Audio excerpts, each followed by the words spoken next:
Welcome. Oh, I've got to look here. Welcome, everybody, and I hope you're safe and well. I want to do a very, very, very, very, very special thank you to Joe Houghton. Joe, thank you for your assistance in organizing this meeting. You have helped bring our members together in a small way, which it helps soften the blow of lockdown in a big way. So really, Joe, we are so grateful to you. You've taken up so much time. You're so unselfish. We just love you. Thank you. You know that feeling is reciprocated from me and Penny and the kids. And it's so good.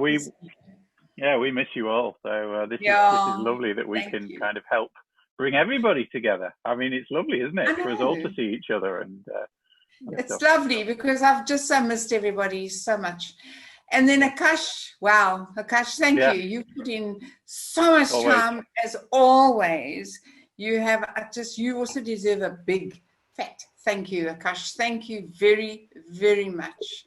And then of course the committee, they've also spent hours trying to sort this out and get it going.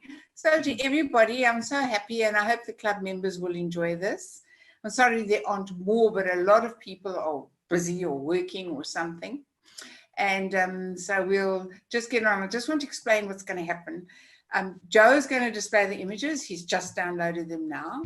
The judges will judge. They will put their score in. And then Akash, you will combine the scores. Am I correct? Yes. Are you going to show the score, Akash? I also have to call it out.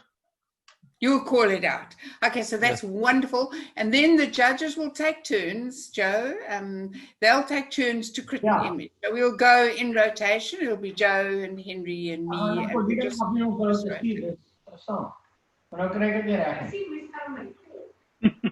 just when we start, we'll just mute everybody when we start, and then if the judges stay unmuted. If we find it goes on quite long, Akash or Joe, we'll just stop. We'll just break for 5 minutes or so. People can have a toilet break. And Mark can refill his glass of wine and that sort of thing. We've got tonight's self-portrait is either panning or set subject is either panning or self-portrait lockdown. So you might see a mixture. Don't worry about it. We have given the two choices. So good luck, and I hope you all have a wonderful evening. Thank you, Joe. Okay. Right. Well, I'm going to share my Lightroom screen then. Permission. Just one sec. So if I do that, you should all see Contemporary Artistic. Yes, I see it. Okay. Well, then the first thing is working. Now, the next thing I'm going to do is I'm going to mute everybody, and then Kathy and Henry, if you unmute yourselves, okay, so then the three of us will be able to talk and hear as we go on. So I'm going to mute everybody now. And if you want to make a comment or say something throughout the evening, you can either just press the unmute button or you can hold the space bar down for a second and that will unmute you. Okay, and then you can chat and then we can hear you. So hold the space bar down and that'll unmute you and you'll see your little microphone disappear on your icon. So, right, so you're all muted now. So if Kathy and Henry, you just unmute yourselves by just clicking on the microphone button. Right, Henry, say something. I've unmuted. Yeah, okay, I can hear you. And Kathy, can you unmute? Let's see if I can unmute you. +A. Yeah, all right. Okay, you're unmuted now, Kathy. So the three of us are on. And Akash, if you need to unmute. All righty. Well, Are we good to go? Yes. So, HCPS online. Fantastic. Yeah. Cool. All righty. Let's see. So the first image is CA, so Contemporary Artistic, and the title is Lost Giant. Okay.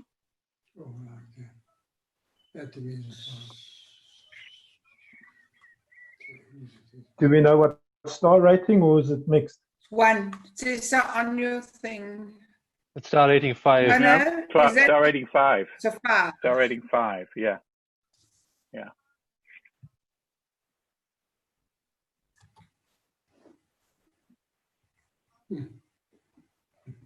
Okay. So are Kathy and Henry scoring? I have scored. Do I press enter? Okay. Once I've You've got to scored? press the enter as well for it to register then. Done. Yeah, that's it. And Henry, have you're not scoring because you know the image maybe, or? I'm trying. Okay.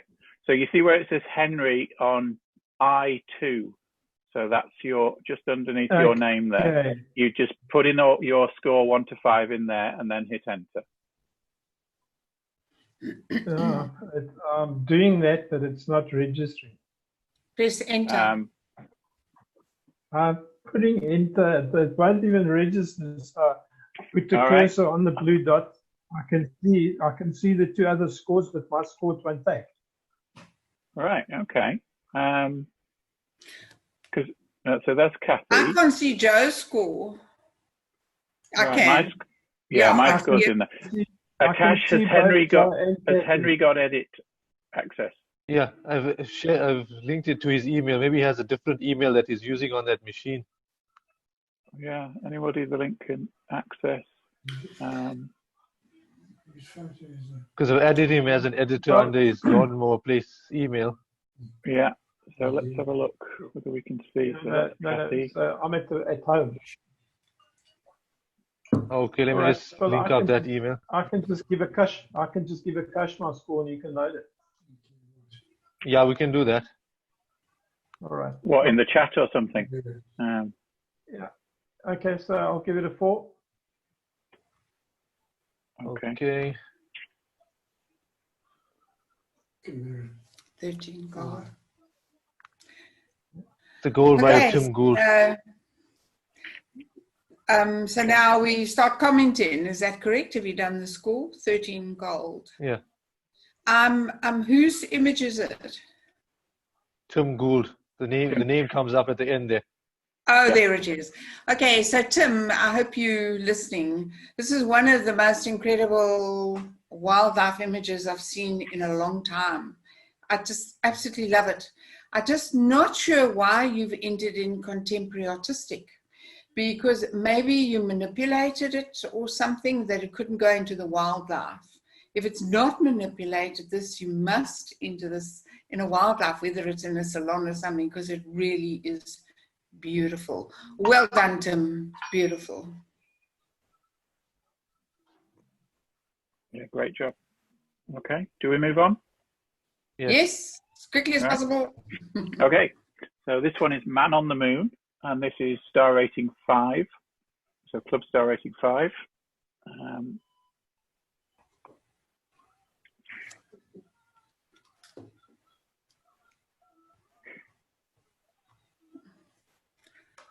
Yep. Ash, can you hear me? Yes. Yeah, okay. Now, Henry, if you talk to Akash, everybody can hear you. Okay. So maybe what you should do is if you go to the chat window. Yeah. Yeah, and you see where it says 2, you can click on that down arrow and find Akash's name, and it'll send then a private chat to Akash. Okay. So if you put the name, the score in on the private chat just to Akash, then he can just knock it into the spreadsheet for you. If that. All right. So that's what I've done. So it's ticked on his name then. Right. So it's to Akash Basde privately, and then you just put in the score there, and he can pop it in the spreadsheet for you. Okay, I'm with you. Okay.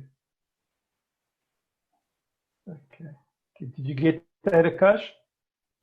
No, I haven't received. You need to press enter. Okay, I've got it. Okay. Okay.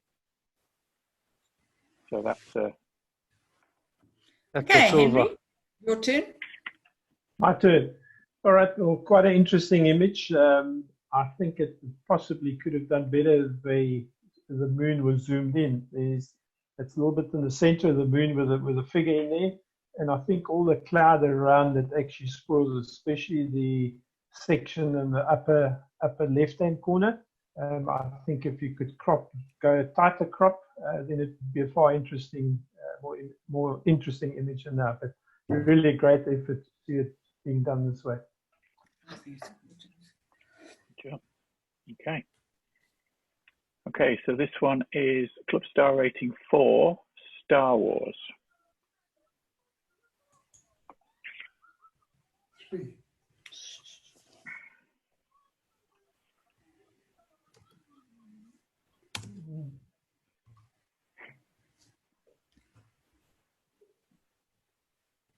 Okay, so that got silver.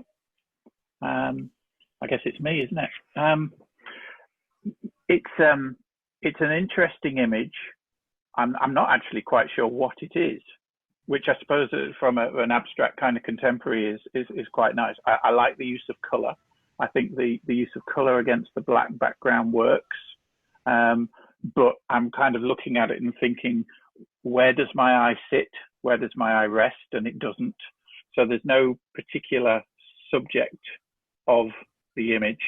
So it's a form image, but I don't know where to end up, if you like. So so it's an image of lots of interest, but I'm not quite sure what I should do with it, if you like. So yeah, a difficult one.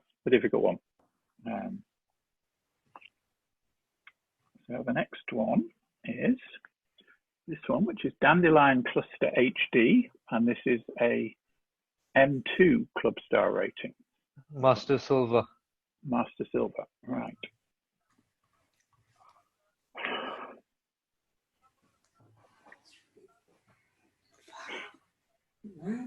It's fantastic.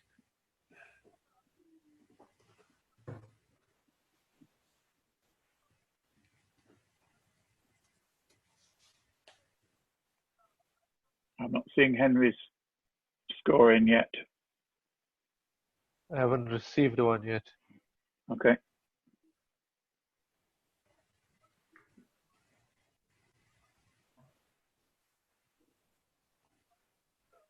Oh, merit. Oh, cool. Fantastic. And author is? It's by Henry Oppel. Oh, it's by Henry. That's why you didn't get a score from Henry. Yeah. Yeah. Oh, wow. Okay, well, this is a stunning image. I love it. I love the background. I love the contrasting colors, the softness of the background, in contrast to the spikiness of this little dandelion. And of course, the drops just make it all over. And the drops are terribly well exposed. It's quite difficult with this type of photography not to have your drops blown out. And yet they're not blown out. And that is why you got this merit. Well deserved, Henry. You must enter this in a salon.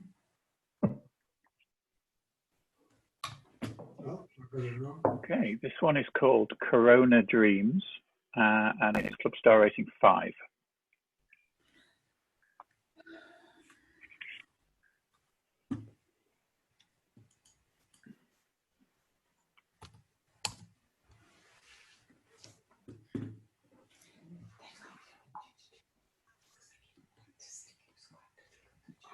Silver.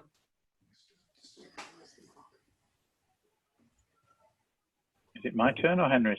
Henry? All right. What I do like about this image is I like the colors, but I think that if the eye had been a little bit sharper, it would have been a far more interesting image. As is now, it's not quite sharp enough, so it makes you wonder what the author is trying to achieve. But certainly the overall feel of the image, just as Joe said earlier, is very interesting, and it makes you want to look for more. Oh, sorry. Possibly a bit of work. Let me just, if it's an eye. Yeah, sorry. I have a malfunction going on here. Stop share. There we go. Just hide those for a minute. Okay, so let me just bring that back up.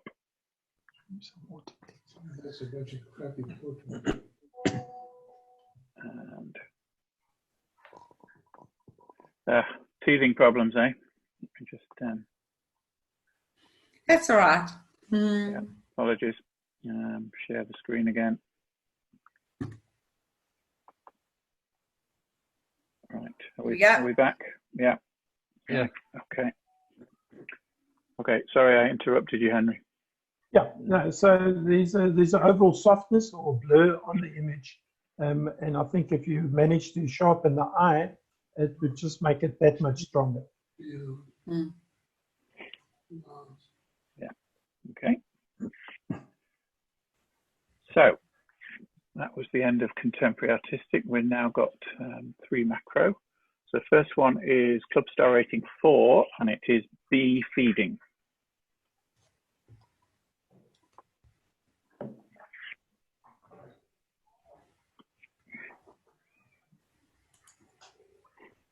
It's a bee sitting on coronavirus.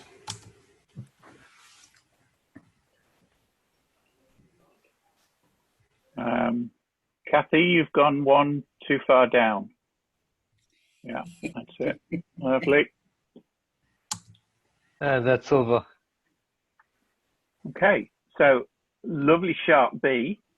I don't know, to me it looks a little dark. I'd say this shot's underexposed by half a stop to a stop, something like that.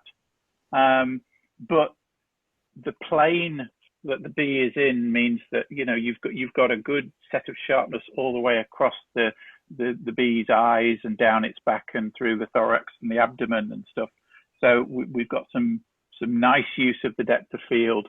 The bee is set off from the background. The background's a little bit busy, and I think above the eye and the whatever this chest area is of the bee, my eye is just being a little bit distracted by these, I presume these are stamen just behind the bee. I don't know whether you could just maybe darken the highlighted bits of these off a little bit, just to keep the eye here, or maybe even, you know, do a vignette and then darken off everything outside the vignette and just keep the bee as the center of attention. But a nice shot, definitely.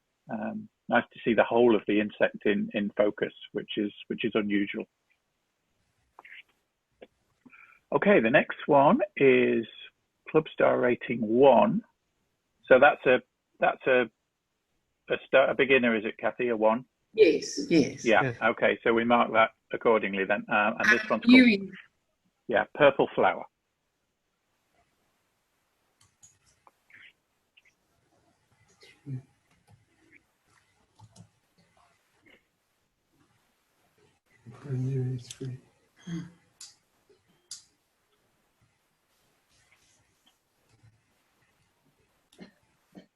Henry, we're waiting for you. What can I bring you for breakfast? Oh, gold.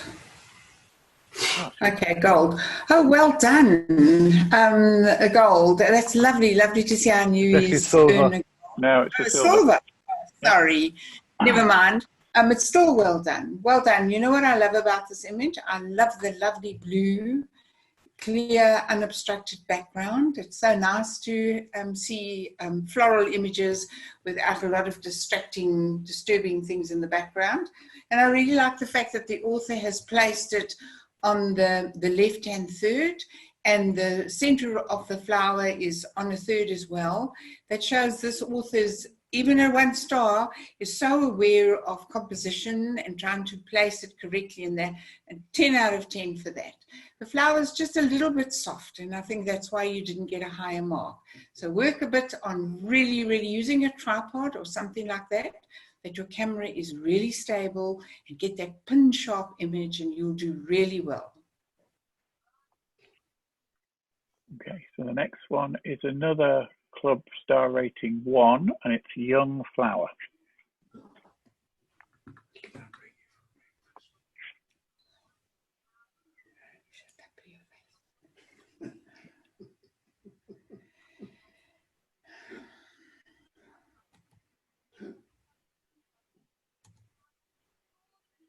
Silver. Henry?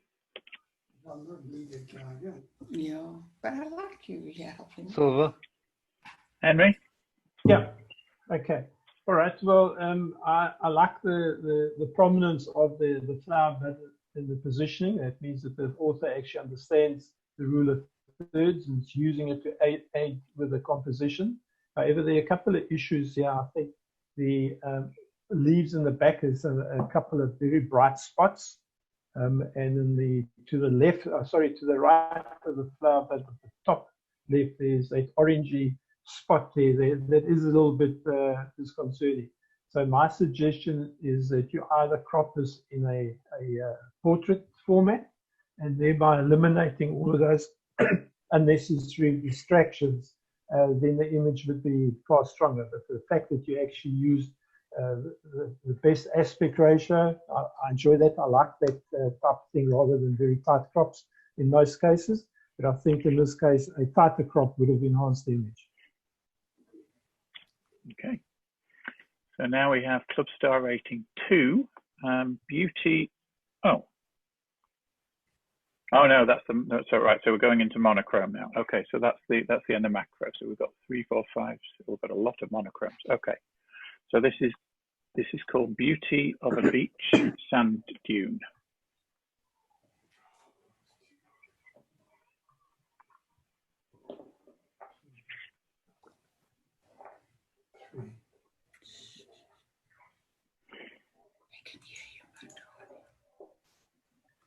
Over. Okay, black and white is something where when you get rid of color, that means that you've got less to play with in a way. So you have to make more of what you've got. So the tonal variation in a black and white shot becomes really, really important. So when you're reading the histogram on a shot like this, most of the time you should expand the tones of the image so that you get, you know, fairly bright whites or fairly bright highlights and blacks and kind of as much in between as possible. So this is quite a gray image, and it's not, if you like, well toned as a black and white. You know, having listened to many judging sessions at HCPS over the years, the term bullseye image comes into mind as well a little bit. It's right in the center. So again, if you think about the rule of thirds, I think similar to what Henry was just saying on the last image, I would crop this image vertically. I would lose this left hand vertical, what is it, a leaf or something like that here.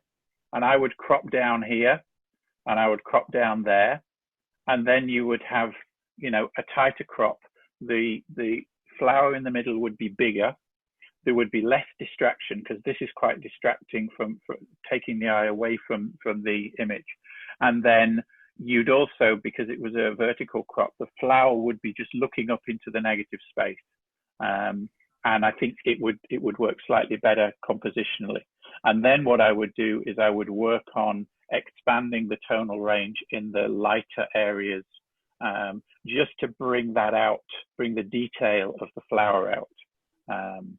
And that would give you a more pleasing, I think, black and white image. Toning is everything in black and white. So that is that one. So the next one is a 5-star rating. Let me just move those out a bit. Yeah. So Club Star ratings are 5. High key mono. This is the next one. Okay.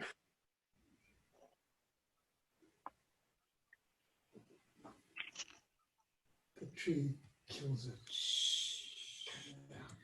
Mustn't talk so loud. Okay. Gold award by Tim Gould.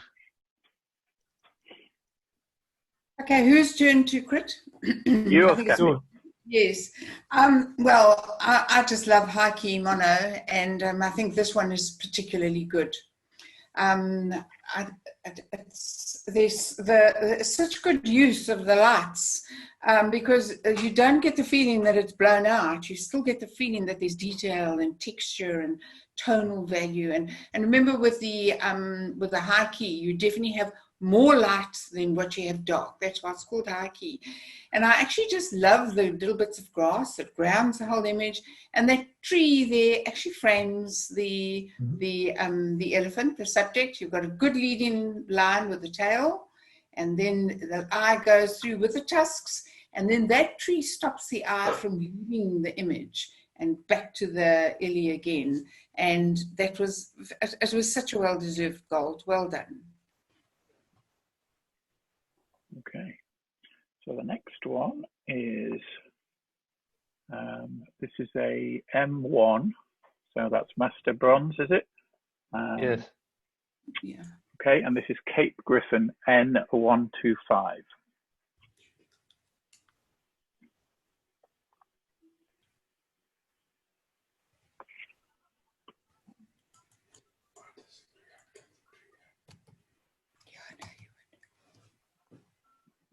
Silver. Henry? Yep. Right. Well, certainly the bird is nice and sharp. Where I have a problem is that the background actually overpowers the bird.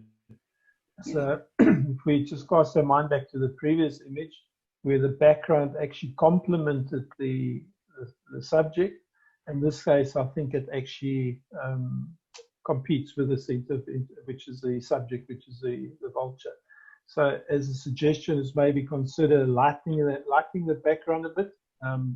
Certainly on the lower to upper right-hand side of the image, those tones are just very, very dark, and you sort of almost lose the impact that the bird should have, or the separation that you require isn't quite there. When I've judged clubs in Ireland, we have shown the images like this, but we've also shown the histogram. Would that be useful? Because I could put us into develop mode, and we could also show the histogram of the images while we're judging. Or would you rather just see the image? It might influence the judges if they see the histogram, which is not really fair. Okay. I think when we do next Wednesday, when we do our Lightroom talk, I would love the histogram with the images so that people can see instantly what happens. Lights and darks. They must see it on the histogram. Is that no problem. Do you agree with me? Yeah, no, I agree with it. I'm good. Okay, thank you. Lovely. So the next one is a Master Gold M3, Wary Buffalo Drinking Mono.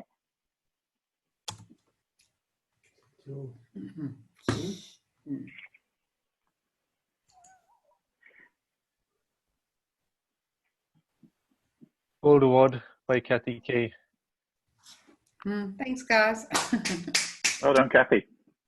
Yeah, I love this one. It's difficult to know how you could improve this much, Kathy. I don't know. Is it a bit of a tight crop? I'm not sure. I might have liked it to just have a little bit more kind of, room at the top and the left-hand side. But I mean, it's beautifully toned. It's kind of got that silvery look, which is fabulous. And the blacks are just velvet. So as a black and white image, it's absolutely wonderful. And you've got the detail on the forehead is just absolutely fabulous. And obviously the perfect reflection. So it works absolutely beautifully. Yeah, great shot. Nice one. Yeah, nice one. The next one is a Master Silver, and this is Gypsy Lady Black and White HD.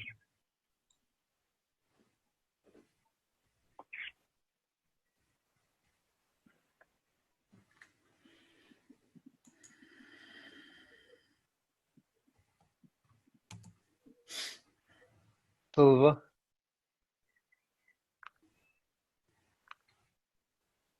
Is it my turn or Henry's turn? It is. No, it's Kathy. It's you. Yeah. Oh, great. Yes, yes, I love this image. I actually like the tonal variance, and I love the expression on this woman's face.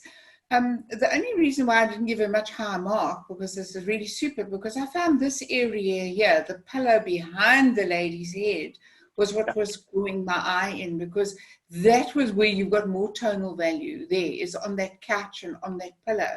So I would possibly have toned down that pillow a little bit in the background and brought out more highlights and darks in the lady itself, and maybe just either brushed around the lady or used a vignette or something just to draw the eye into the lady. I would work on that image. It's a great image.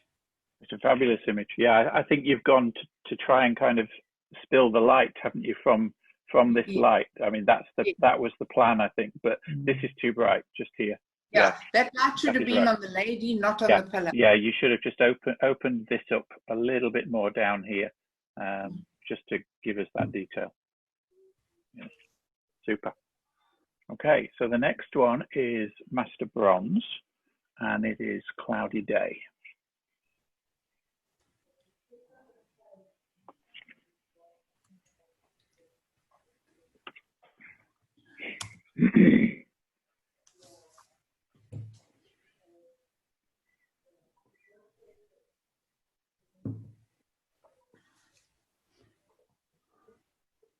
Gold. Silver. Oh, silver. Mm-hmm. Super. Who's it? Me is Tom. Henry, yeah? Yeah, okay. Lovely cloudscape in the background, and I think this is what makes the image so strong. So in the foreground you have interesting set of rocks, and then it leads you out towards the back. And that's where I sort of tend to lose it. Maybe I would have expected to see more sort of detail, if possible, in the waves. But as it is, the clouds is what makes it for me, and I think they managed to draw out the detail in that pretty well. Well done.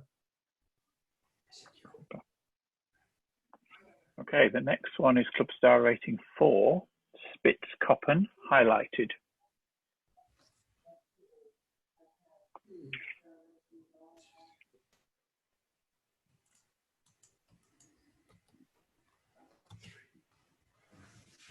Silver.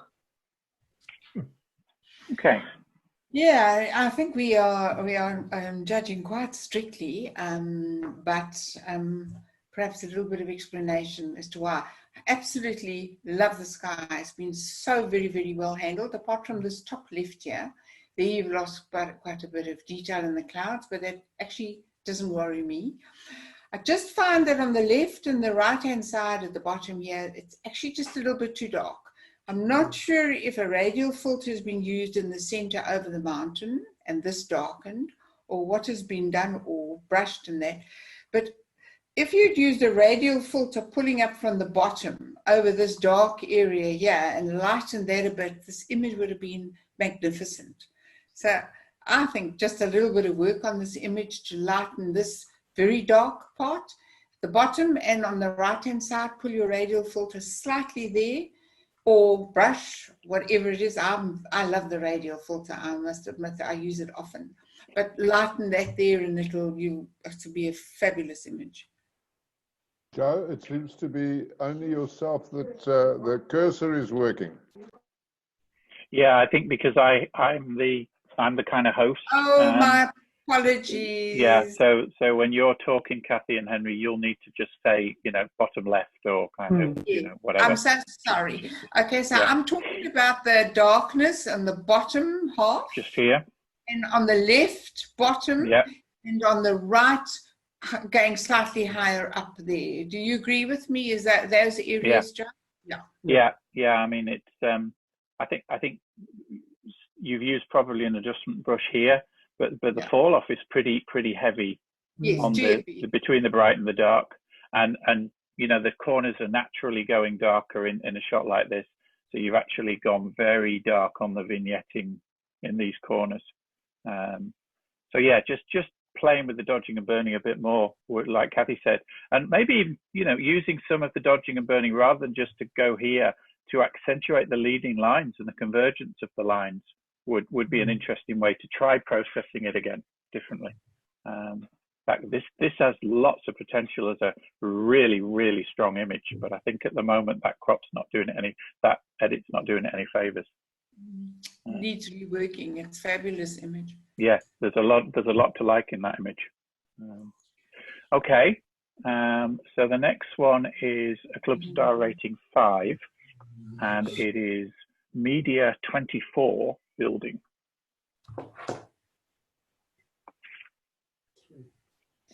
Tony, they can hear you. Oh, that's them back from the walk. I'll just go and let them in. Over. Who's to judge? Me. Okay, well, Kathy jumped in for me, so I'll jump in for Kathy. Sorry, John. No, don't worry, Kathy, at all. And it's black and white, so that's fine. I like the image. I think, you know, one of the key things about black and white images is form. And I actually gave this a 4 because I think it's got very strong form and line, which is really important. I think, again, the toning could be improved a little bit, so you could brighten the brighter areas somewhat and increase the dynamic range in the shot, and that would actually bring out more the shapes on the building, because these brighter areas would come off the darker areas even more. Okay, you've lost a little bit of detail in the foliage in terms of, you know, the darkness that's coming in this foliage. So again, playing with a little bit of the shadow detail, maybe even with just an adjustment brush in the foliage, just to bring these out a little bit more. I don't know about the cars. I might have tried it by just cropping that bottom inch off and losing the cars, because then it would become almost more of an abstract image. I might even try an image where you even lost the trees and just kind of go with just the pure abstract of that top bit of the image as well. So there's a lot of things to try in this image, but it's a very strong image, very strong lines. So it's a nice capture of the building. Yeah, well done. I think there's also some interesting images to add, the reflections of the cars in the mirror, the windows downstairs. To the right of that white car, there's reflections in the just here. Yeah, I missed those. Yeah. All along. So bringing that out could also enhance it. Yeah. Yeah. Okay. Cool. So that was one. So the next one is star rating 3, Sleeping Leopard High Key.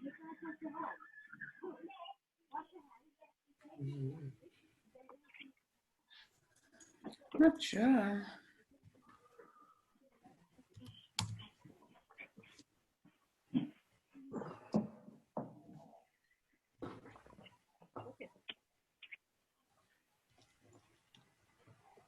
Do you want me to put it on? Maybe. Okay. Oh, well, this will be run a couple of hours at least. So. Silver.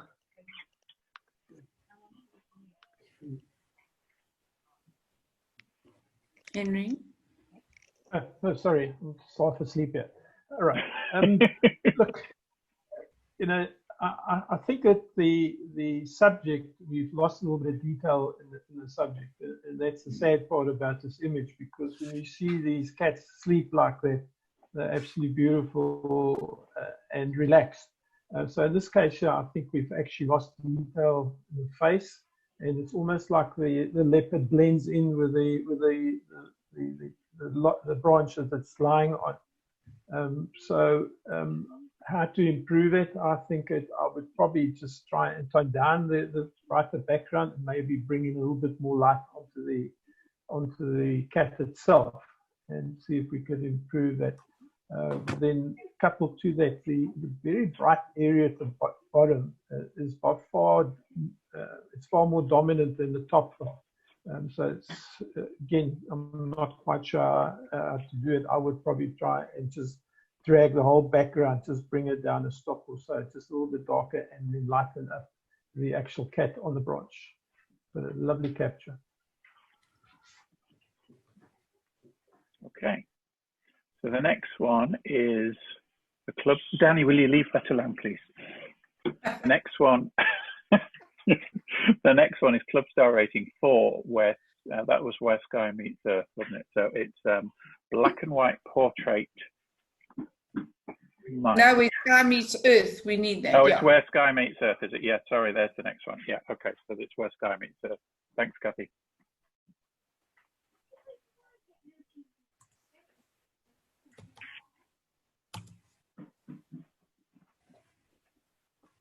Your crit, Joe, when you're ready. Okay. It's over. Right, okay. There's lovely textures and contrast in the image. I mean, it's a really beautifully spotted sky. I mean, it's a beautiful sky. I don't know. I mean, we're not looking at a histogram, but just from the eye, I wonder whether we've just gone to blown highlights a little bit in the middle here. I suspect if we looked at the histogram, we haven't, but visually, it looks like we have. This looks like we've lost the detail in the sky just here. And on the other end, we've certainly lost the detail in the bushes just here. So we've gone too dark here, and we've just gone slightly too bright here. So this is I think an instance where you've actually got too wide a dynamic range in the shot. And those just needed to have been pulled back. So a little bit of more detail in the darker area here. So you've got the detail there, but you haven't got the detail in the bushes on the left, and you've just blown that slightly in the middle there. But yeah, Penny's saying horizon. Yeah, it looks like it is slightly tilted. I mean, I know we're at a funny angle on the road, but if you look at the verticals of those posts, they're off. So I think again, just pull that up to the left a little bit, and I think it would be less distracting on the eye. Okay, so that was Where Sky Meets Earth. So again, the next one is Club Star Rating 4, and it is black and white portrait. Mike. Okay. What's the comment? Shouldn't be that one. What are you talking about?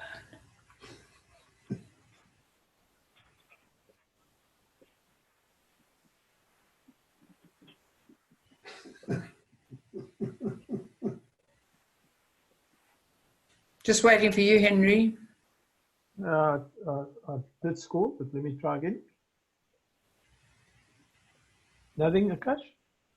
No. Did you press enter, Henry? Wait. Here we go. Okay, right, got it. All right, coming through. There we are. Oh. Okay. Toy. Well Toy. done, Toy. Okay, so Toy, you scored a gold here. Well done. Yes, so just a quick crit on this. Well done, it's beautiful. It's the expression and the character and the texture and all that of your subject's face that has won the day here, because in actual fact you've got blown out areas here on the right cheek, if we look at it, which is the subject's left cheek, and you've got a bit of a shadow over the eyes, and Toy, you can easily sort that out and get an even better mark, because this, if you sort that out, this is a great salon entry. So in Lightroom, you brush on those blown out highlights and try and get some detail there in those lights, and brush over the eyes with your brush and take out the shadows and see if you can lift it a little bit, get some detail in the eyes, put a little bit of white, just lighten it, not too much. We don't want them to look like these people who've had their and that's all you see is teeth. Just enough that you've got this lovely detail in the eyes. Work on this one, Toy, and this will be a fabulous salon entry, okay? And Tony says, change your model. For next week, I mean, you've got me down to kind of show editing in Lightroom and stuff. if anybody wants to send any images for next week for me to edit, rather than just me editing my own in front of you guys, feel free to do that. Okay. Toy? Or like Toy, if you wanted me to send this one, I'll show you what to do with it. Then just send me the image, and ideally the raw image, you know, because then I've got the full latitude on editing. So so that we can do that, and that way we'll all get more out of it because we'll be seeing each other's images and how to edit. Lovely image. Right, but that's for the 17th of June. Yeah. Yeah.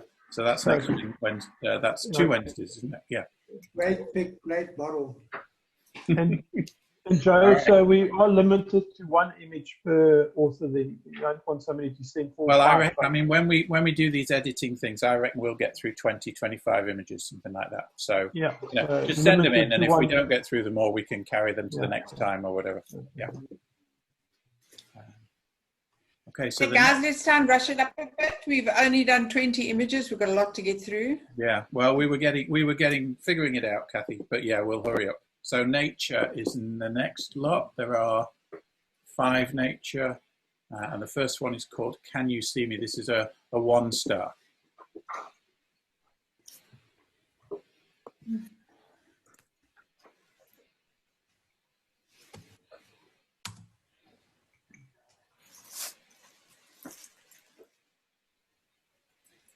Gold Award by Sandy Reinders. Oh, well done, Sandy. Well done, Sandy. It's a nice image and all that. So, what you've managed to do is you managed to get the owl to pop from the background, and that's what you really want. Draw the attention to the important part, which is the owl. I think it possibly you need to maybe just reconsider the way you would darken the background. I think that you've sort of encroached onto the bird's sides and all that, and it does make it a bit soft. So this could actually also work in altered reality. That's how good it is, I think. So I think to make it much stronger, maybe when you do re-edit something like this, see if you can just be a little bit more selective with your background, or how dark you make it and how you encroach onto the actual shape of the bird. But as is, I think it's a great award for a 1-star. Well done. Okay. So the next one is Looking for Lunch, and this is a 2-star.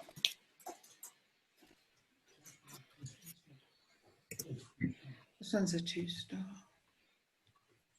Over. Yes. What I really like about this is the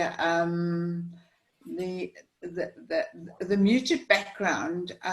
In a higher star rate, we would say that those white spots are quite distracting, but at least you don't have funny branches and things all over the place that draws attention away from your bird.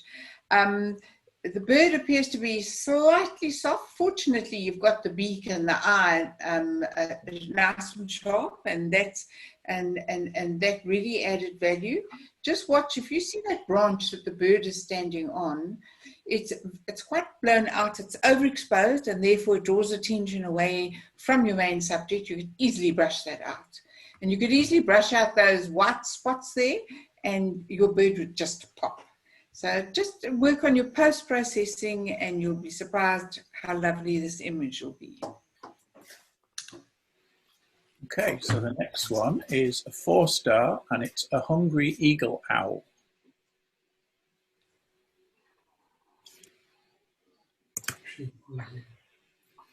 Talking too loud. You've got to stop talking so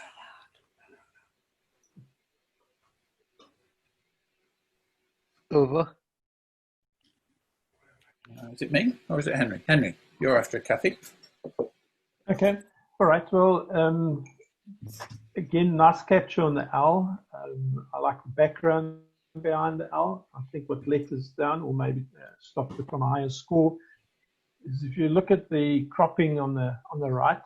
I think if you could have cropped out the green completely, and that would have sort of framed it. But I think as is the branch is actually quite heavy, so just a square crop there would have eliminated that tree, and it would probably made the bird stand out more prominent. But it's sharp, and that's why I gave you the score accordingly. Well done. Yeah. Even a square crop, just have a tiny little bit of the tree in, just would have framed it maybe, and it would also have given the depth of field between the blur and the sharpness. But yeah, this is heavy, isn't it? Okay, so the next one is 4-star. Now that was a hungry eagle out. This is 5-star green frog.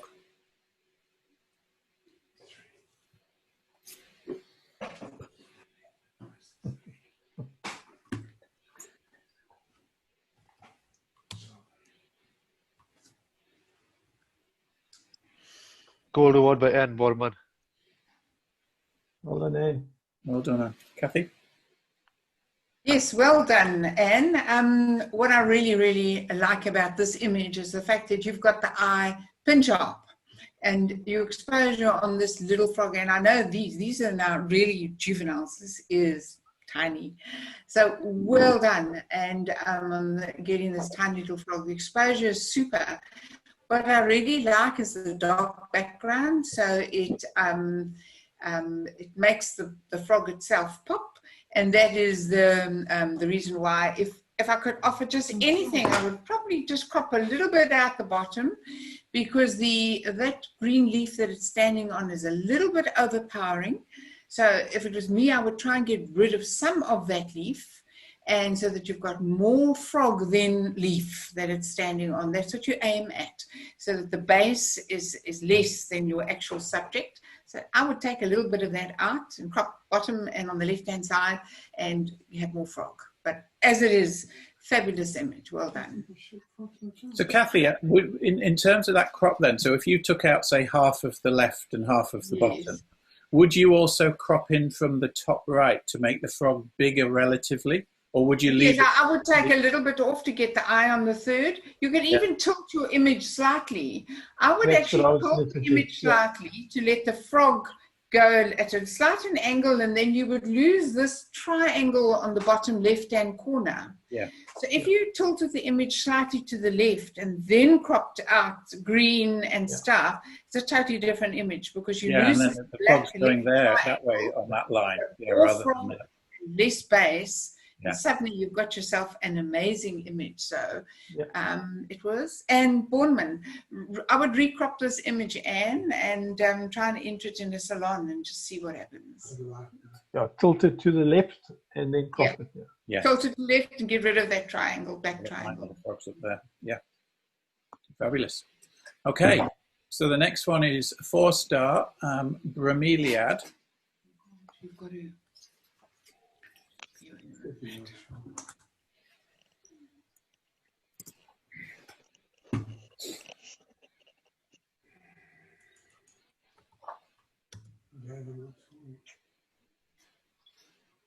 Yeah, it's difficult.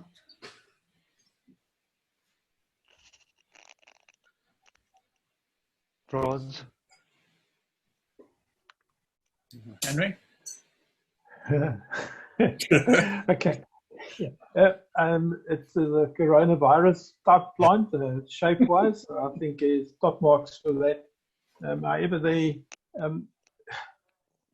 let me start by saying I like the fact that you brought this plant in from the left at an angle, and that always adds to the composition. However, there are quite a few problems. Is that white spot at the bottom right? That is a light trap that sort of keeps on drawing one's eye behind. And once your eye starts settling on the actual flower itself, then you have this crazy background with a very dark fork behind it, and then the light greens. So I think it, again, being a subject that you in total control, in that you can direct the light, block it or screen it. You could possibly, just by shifting to the left or the right, always try. And so just imagine that the plant against the lighter green as you have in the sort of top left-hand corner, that type of green behind the whole plant. Then it would pop out and it would be far more interesting. In this case, we tend to lose a lot of that sort of interesting aspects of the image. Thank you.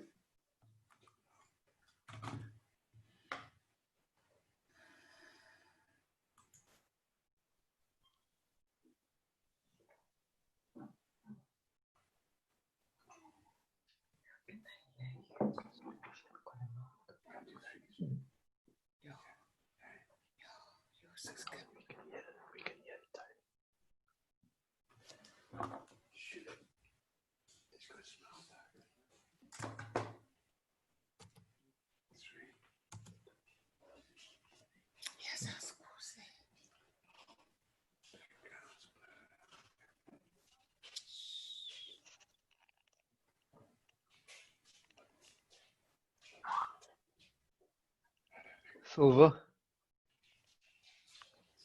Okay, who's to crit? Joe.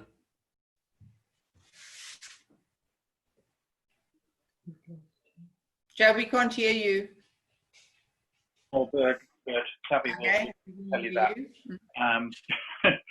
But I don't know. The thing that I worried about a little bit was the very bright throat feathers.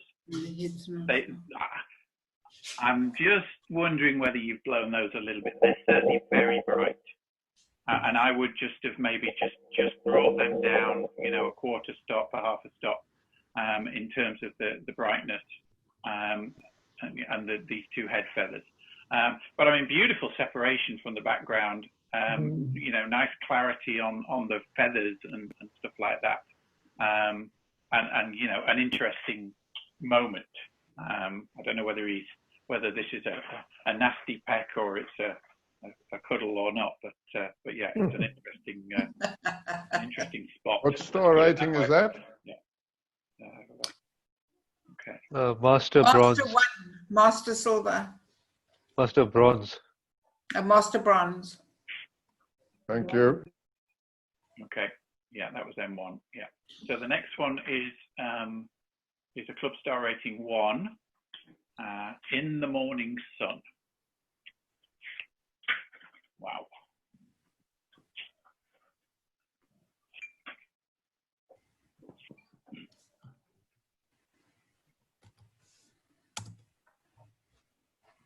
Gold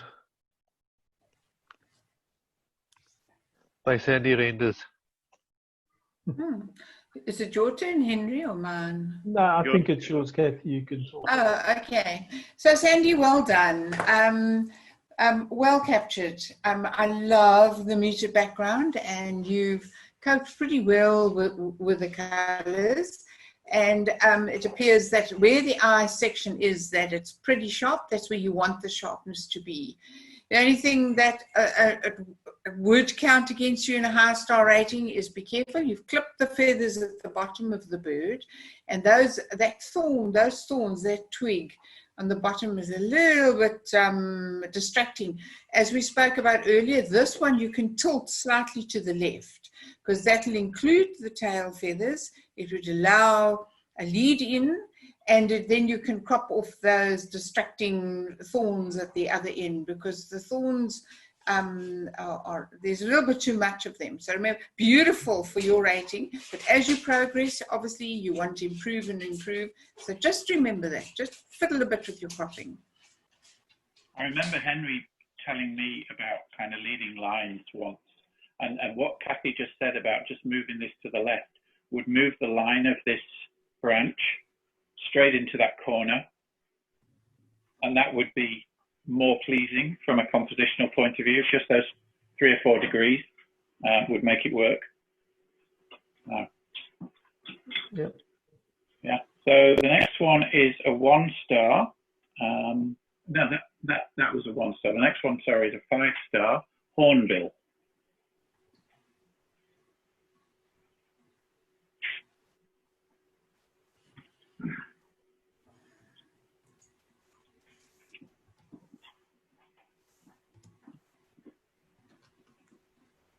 Gold award by Tim Gould. Great shot, well Tim. done, Tim. Yep, nice one, Tim. Well done, Tim.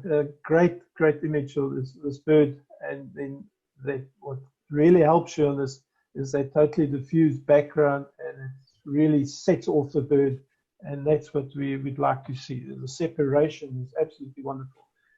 If you look at the just at the details in the feather, look at the exposure on the bird, even the tree or branch that it's sitting in is actually helping this whole image. It's all in place and well exposed, well handled. Well done. Okay, the next one is a 2-star white rhino.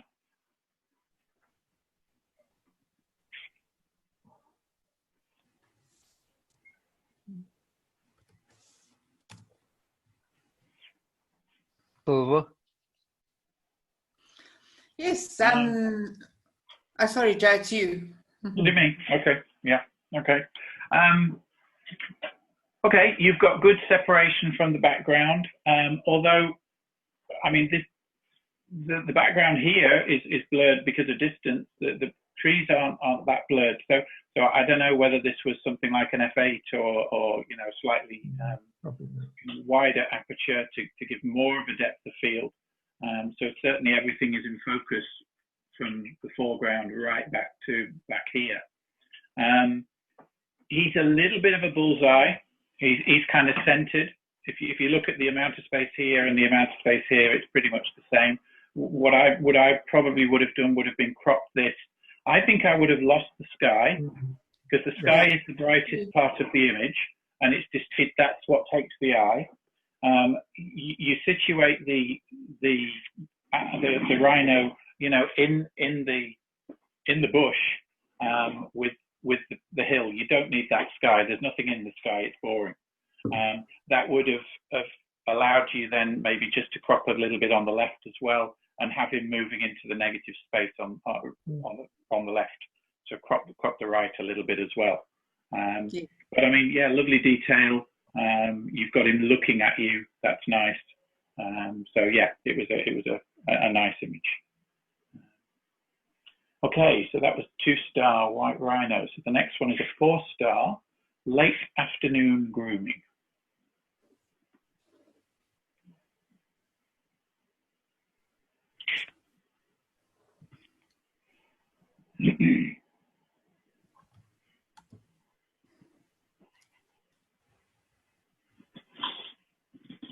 Gold award by Michelle Pearson.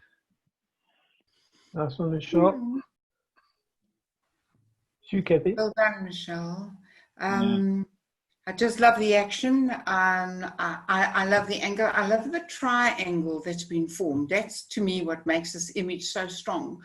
It's the feathers that leads to the beak, and then the beak up to the eye, and then down to the neck, and you form this beautiful triangle with this action. And to me, that's really makes it very, very strong. The bottom part is a little bit heavy, but because you've got such detail in the feathers, you get away with it. But I'm wondering if you shouldn't just crop a little bit off the bottom, and that'll accentuate that triangle even more and really, really enhance this image.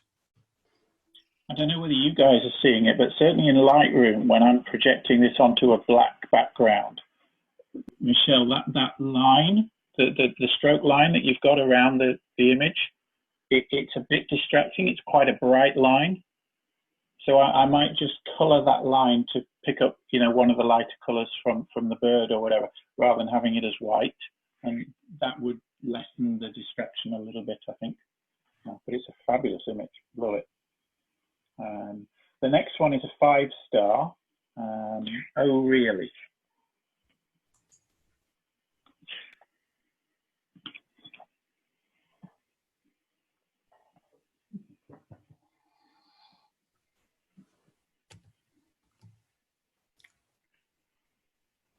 Gold award by Rona Selshop.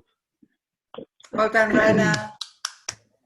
Nice one, Rona. It's almost like you did that with a wide angle. It looks so close.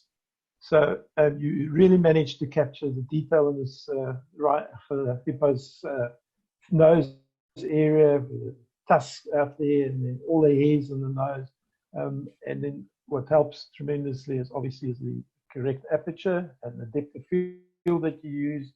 throwing that background out of focus and making the subject pop. Great image, well done.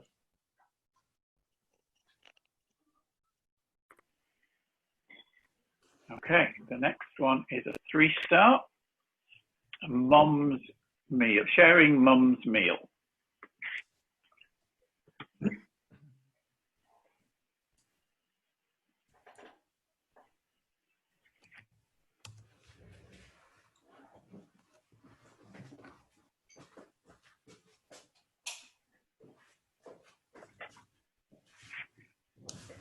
Silver. Is it me, Kathy? I think it is. I want to say crop a bit tighter, but you can't. Because the tail's down here. You could maybe lose a little bit along the top, but you can't crop any tighter. I think the most distracting thing for me here is the sky. It's so bright. Now, you know, yeah, this little twig thing at the bottom is distracting, but this is nature wildlife, so you can't take anything out. You've got what you've got. But I think what you could do is maybe just brighten up the leopard. Is it a leopard? I think it is a leopard. Yes. A little bit, you know, just put a little vignette, a little radial filter on that, and just bring him up by half a stop or so. And again, you know, you're just losing the faces a little bit on the two leopards. And I think if you just brought those out a little bit now, I mean, Kathy, you're better speaking to an image like this than me. You're an expert on this stuff. But to me, that's what I'd do. I'd want to bring those two faces out just a bit more. Yes, I certainly agree with you, but I would also tilt the image slightly, and I would tilt it to the right. Yeah. That way you would lose that distracting bush at the bottom middle if you tilt it, and you would get more of a landscape crop as well by tilting it, because you would get the two tails in, you'd lose a lot of this bottom right-hand white sky. So just tilt it. Nobody knows that the tree wasn't like that. Yeah, and then the tails would be vertical as well, wouldn't they? Yeah, so. Yeah, just a tilt. Yeah, super. Okay, great. So that was sharing mum's meal. So the next one is a master bronze, and it is bath time.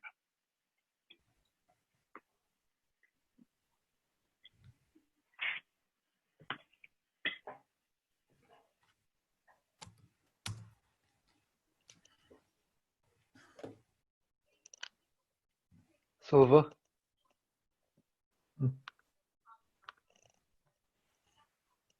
You knew it was me. Oh, sorry. Oh, I'm so sorry. Yes. Lovely. I just love this action, and I love the fact that this bird that's just taking off here is the one that is sharp, which is lovely, and that's what you need, especially with that orange beak and the eyes pin sharp, and then of course the drops and that add value. The reason why I didn't give it a higher mark is that the rest of the birds, and there's so many of them, are not in focus. And there's just too many. So you either need a higher f-stop to bring more of the birds more in focus, or you need to get rid of either add a converter to your telephoto lens to get in closer, or if you can do it, crop some of the unsharp birds out so that your eye is more on the in-focus bird and not distracted by the out-of-focus birds. Lose the three on the left. Yes, lose those. You don't need them. Yeah. Okay, that's super. So the next one is another master bronze, irritation.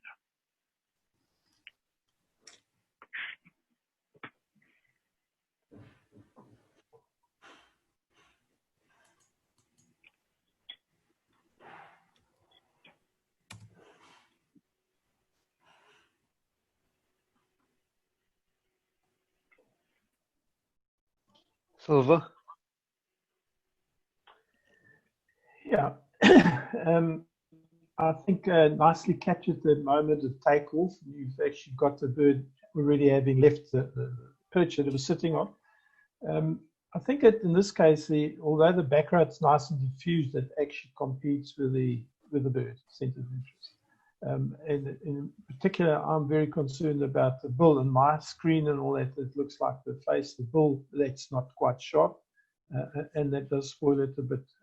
But exposure-wise on the bird is nice. I'm just concerned that the background is actually competing with the bird in this one. Thank you. Okay. So that was irritation. The next one is a 4-star Goshawk takeoff. Goshawk takeoff.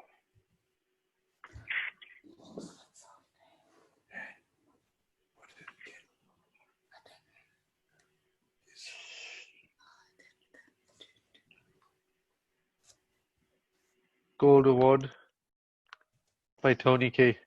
Oh, well done, Tony. Oh. Good job, Tony. So nice capture. Bird seems to be pretty sharp throughout. The eye has got that little glint in it, so you've got him kind of captured beautifully. This is a little distracting behind the bird. This little dark rock area here. It kind of took my eye away from the bird. I wondered quite what it was, but you know, you've got it's a perfect moment shot. It's beautifully composed in terms of the line of the bird is moving the bird up into the negative space. You've left plenty of negative space for the bird to literally fly into. So there's a lot right with this shot. It's a lovely shot. I don't know whether I might have just gone in with a very small radial filter and just even brought up the head by another half step just to bring it out even a little bit more. But it's a lovely capture. Fabulous. So that was Goshawk takeoff, and the next one is a Master Gold M3, Master Gold, following Mum.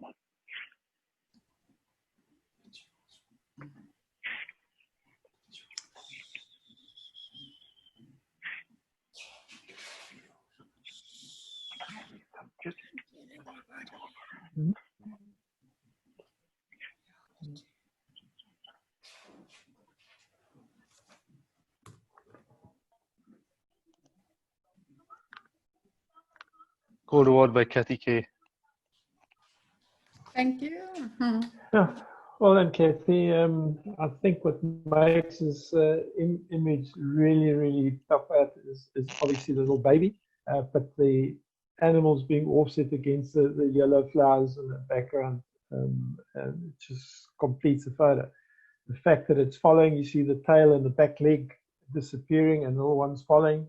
And the crop on the right-hand side doesn't really worry me because it's coming into the image or into the photo, but the real center of interest is the little baby in there. Well done.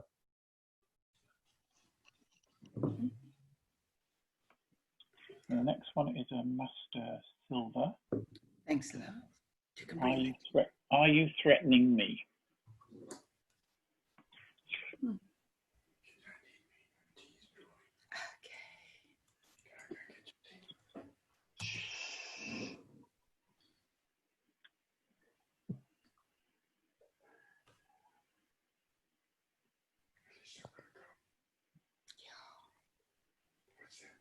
Silver.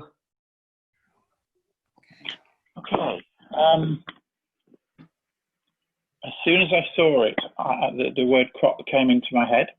There's a lot of blank space that isn't doing anything here. I think you could lose this left-hand inch because the line of the branch kind of, that's the end of the shot, the frame, if you like. So I would have lost that left-hand edge.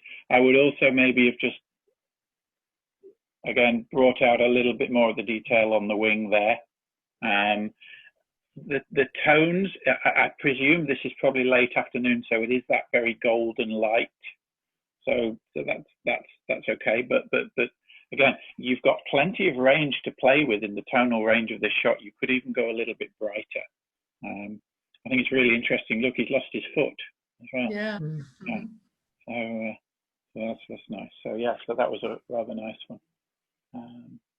Okay, so that was Are You Threatening Me? The next one is a 4-star.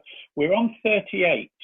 So if we go to say 40 and then take a 5-10 minute break, then I think the second half, because we were getting started and we were figuring out the timings and stuff, if we do 2 or 3 more and then we take a break, does that work for everyone? Yeah. Yeah. Okay. So this one, this next one is a 4-star attentive kingfisher.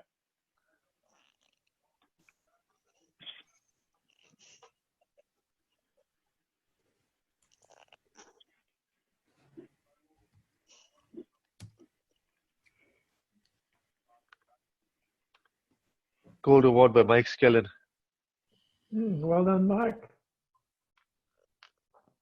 Whose script is it? Yours. Okay, well done, Mike. Lovely, lovely image. Even though it's taken from the back, this actually adds value because that beautiful blue stripe up the kingfisher's back is leading you to the eye. If anything, I would suggest that you remove some of the log underneath, because the heaviness of this twig that it's sitting on is competing with the bird, and that would give you more of a landscape format, which is generally preferable in wildlife.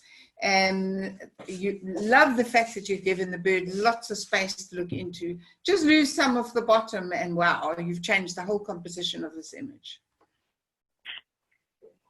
So the next one is a 4-star oceanscape. See, I'm struggling with mine. That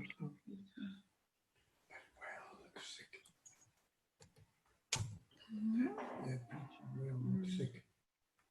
Close the whole photograph. You're talking too loud. You can't do that. It's over. Henry? Right. So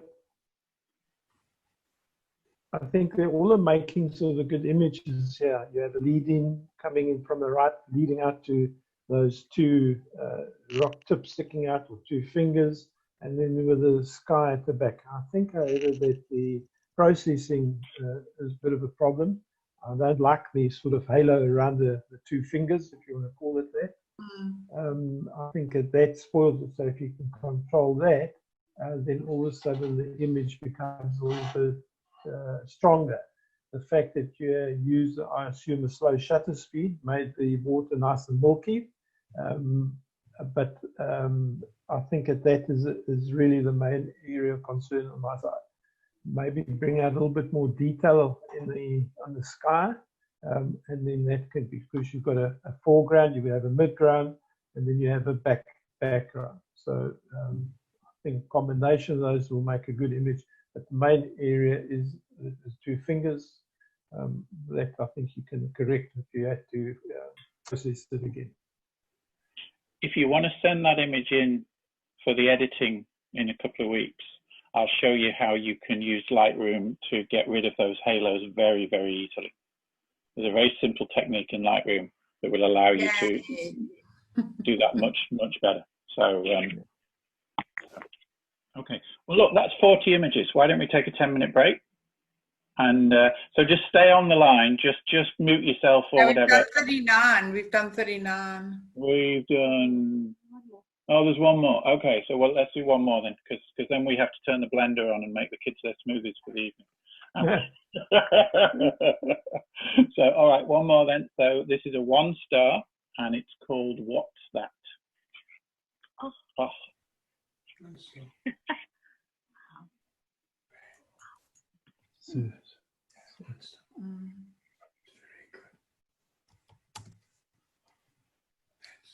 Fantastic. Yeah, Merit award. Yay! Yay! By Sandy Reinders. Sandy! You are amazing. On fire, Sandy. Oh, Sandy, I don't know where you took this image, but it is beautiful, and I wish I'd seen this as well. Well done. The dark rock makes this little cubby stand right out. Brilliant image. Well done. Love the fact that you've given a bit of space to look into. If anything, if you want to enter it in a salon, take your brush and just darken this rock in the foreground, on the bottom, where the cubby is standing, where on the cubby is standing. If you darken that a little bit, just to make the cubby stand out even more, because it does draw the eye down a bit, you could enter it in a salon. Well done, Sandy. Cool. Okay, let's break for 5 minutes. Yeah, so just stay on the line and just mute yourself or stop your video or whatever, and then we'll start again. And, we'll start at the top of the hour.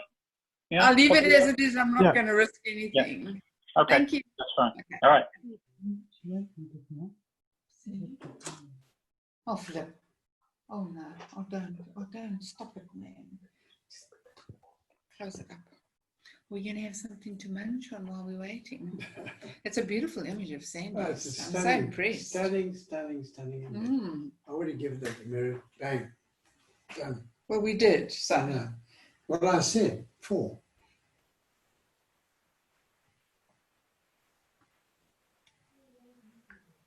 Oh boy, see, Margate Country Club have asked everybody to help, so the Bridge Club has sent 2,000 rand. Where's the Bridge Club get 2,000 rand from? Eh? We can hear you guys. Thanks, Henry.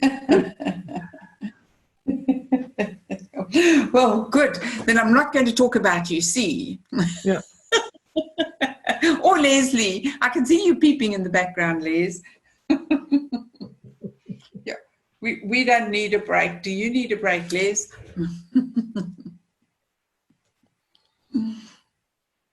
Can the rest of the group hear us? I think Joe switched them off. Kath does need a break because she's got a slave here that brings her tea and this and that. And we can hear. Well, at least you're keeping her awake. You even sent it. Sorry, shut up.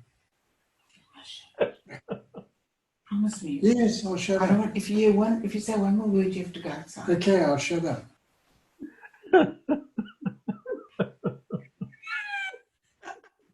I knew you were listening. For your benefit. Thank goodness, Henry, when you say we, it's just you and Joe and me and Akash. I don't know, everybody can hear, the others just can't talk. Oh, that's even worse.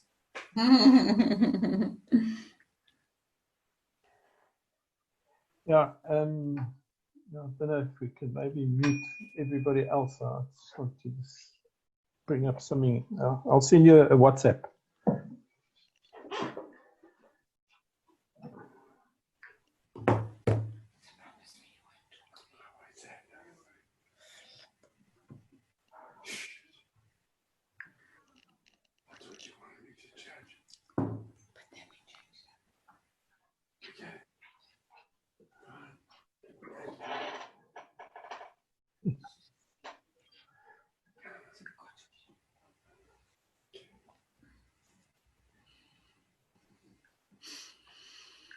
Looking at all these lovely pictures, I can't wait to travel again.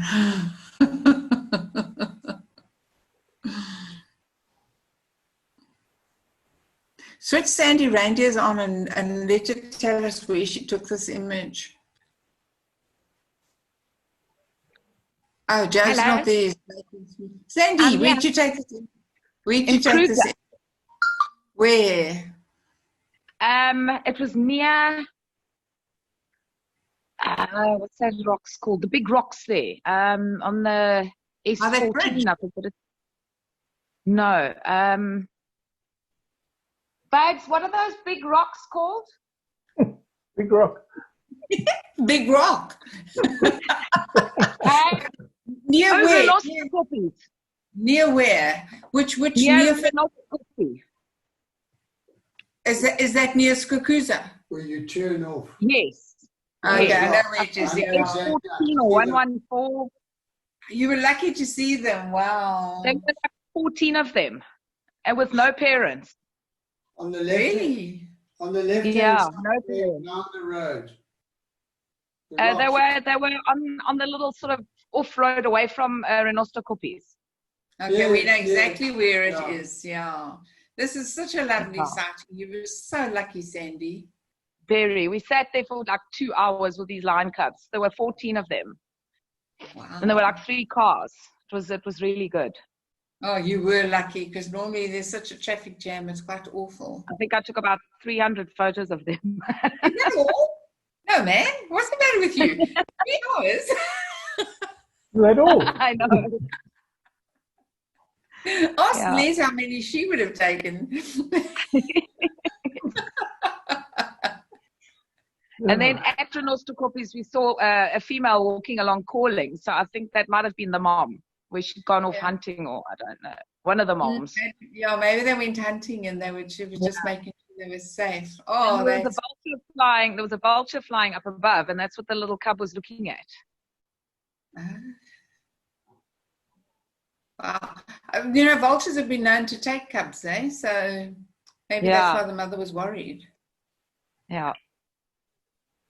Yeah. It's not common, but they have. When they're desperate, they've taken cubs. Yeah. We can't wait to go somewhere again. We can't either. We're even thinking of going to Shishlui for a weekend. Yeah, because it's in the province. You see, the trouble is now you can't stay over. We've got a thing from St. Lucia, the bridge apartments, to say they're open. We got an email from them. For leisure or for business travel? Oh, it might be business. I'm not sure. Yeah, so you'll have to find a story where you can convince them you're there on business. And Isimangaliso said they're open as well. So I think everybody's opening now slowly. Yeah, I think they're sick and tired of, we won't say who.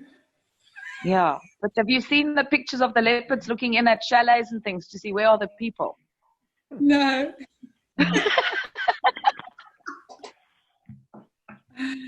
Oh, my hat. I can't wait to go back. Neither. I cannot wait. Yeah. I nearly cried when they said they're busy opening everything. Yeah, I know. All I've been waiting for is just to get in my car and go somewhere. Me too. Are you all right? Right. Joe, is Joe back yet? Yep. No, not yet. 5 minutes is up. Shall we go for it? Henry, you back? They haven't left. Oh, wow. You've all been here. We've just given people a chance to run to the toilet. Yeah. Okay, so the next one is still nature wildlife, another 10 or so of those. So this is a 4-star called Golden Hour.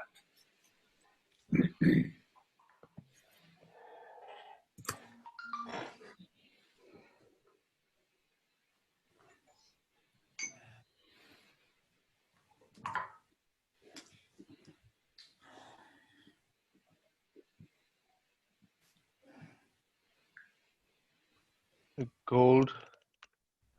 Well done. Who is that? By Michelle Pearson. Oh, well done, Michelle. Who's critting now? I don't know. You start us off, Kathy. All right. Yeah. Love this image. Just love it. It's another instance where a back shot is enhanced because it's from the back.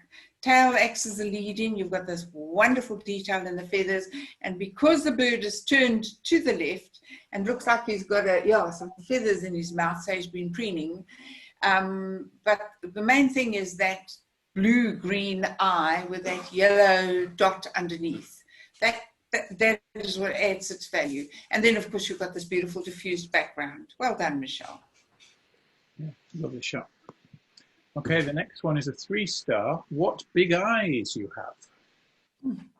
That's better.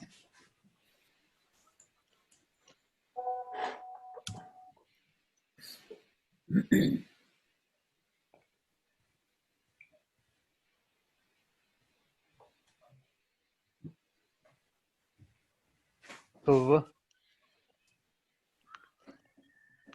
Right. The bright spot on the leopards chest is actually in total contrast to the rest of the image. So this was obviously done with a flash, I would imagine.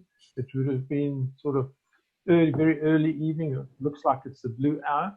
So how would you improve it? I think in Lightroom you can enhance the, you can certainly brush on the chest there. You can bring out more details in the face area. And even lighten up this very dark area, the branches behind you, because although it's black and it's in the dark, that's what you expect to see. It does sort of compete against the rest of the image. Okay, so the next one is a master bronze called Leftovers.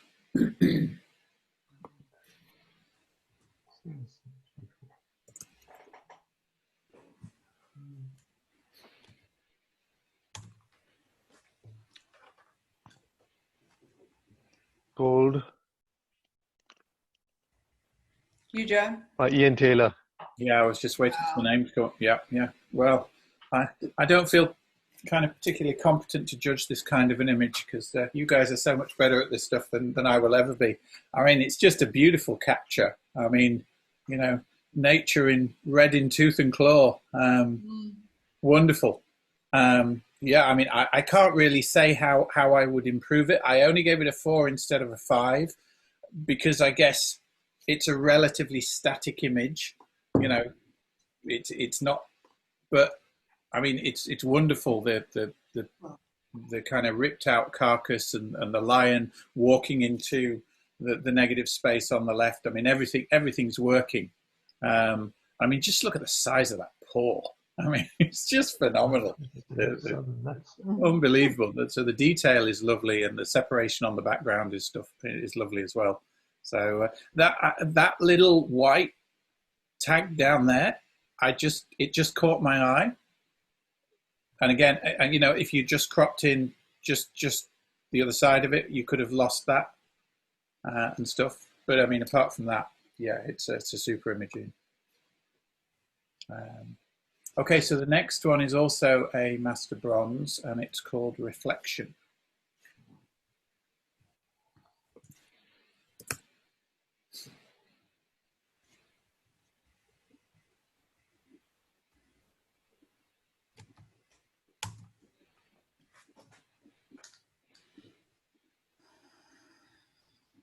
Gold Award by Andres Borman.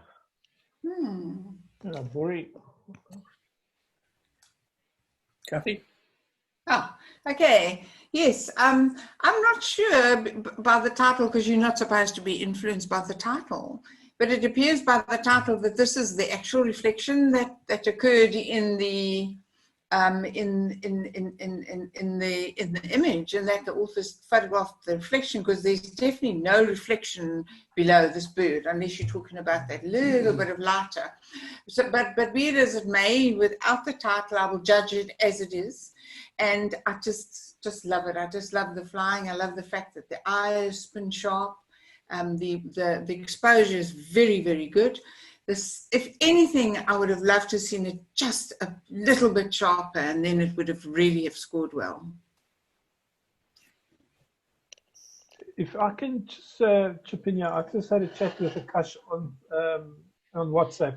So I've picked up that a lot of the images are a little bit soft, and what he's saying is it could have something to do with your internet and all that. So if we have offended anybody by saying it's soft, if you feel that strong, rather than send us an image again afterwards, and then we're happy to just reevaluate and all that. So I'm going to give everybody the benefit of the doubt now, unless it's really very, very soft.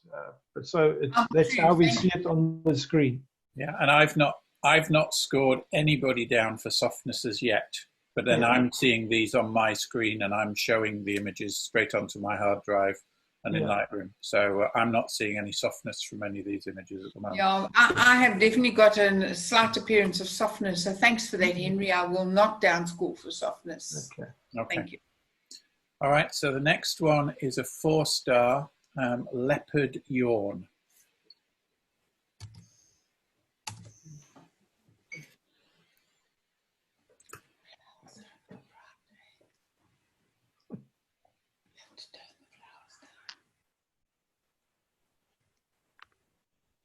Gold Award by Tony K. Nicely. Good job, wonder Tony. who he is. Yeah. Yeah, I mean, this is lovely, isn't it? Really sharp. The exposure is beautiful. You've not blown anything out. You've got all the detail and the detail of all the whiskers and stuff like that and stuff. You know, his teeth are showing and everything. So it's lovely. I know you can't really do anything about it, but you know the bright flowers in the background are a little distracting. I don't know. Are you allowed to do anything with those, Henry and Kathy? You're not. It's just you can turn them down. You can brush them slightly, try and decolor them a bit, and take away the highlights. Just try not to those very bright. Maybe Lightroom, just pull back a bit on the hues or the. Yeah, the hue or something, just to knock those down a little bit, and those two leaves just on the very front there. But I mean, gorgeous, and the detail in the fur is just fabulous. So yeah, well done. Okay, moving on then. So M3, so Master Gold, cheetah with baby warthog kill.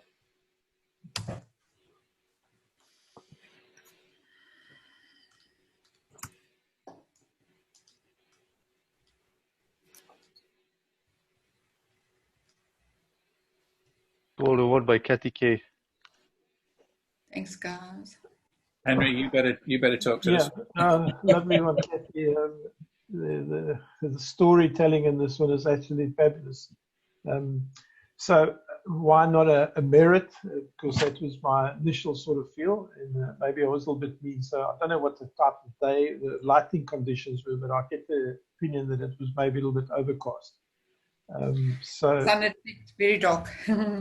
Yeah, so that's really the only thing that stopped me from going higher than that. But the story in this one is absolutely beautiful. The expression on the cat's face, the blood. So that's a very fresh kill, uninterrupted. Lucky guy, lucky lady. Well done. Kathy, did you crop it? I mean, I just wondered about the crop at the top, whether it's a little bit tight over the ears. I did, but I can't describe how green the grass was there because it was a summer shot taken in February. So I had to crop out some of that green because it was distracting. It was so distracting. I preferred a tight crop to the bright green. Okay. Yeah. Cool. All right then. So the next one is a Master Silver at play.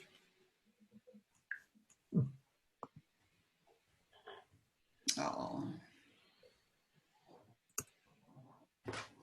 beautiful, hey?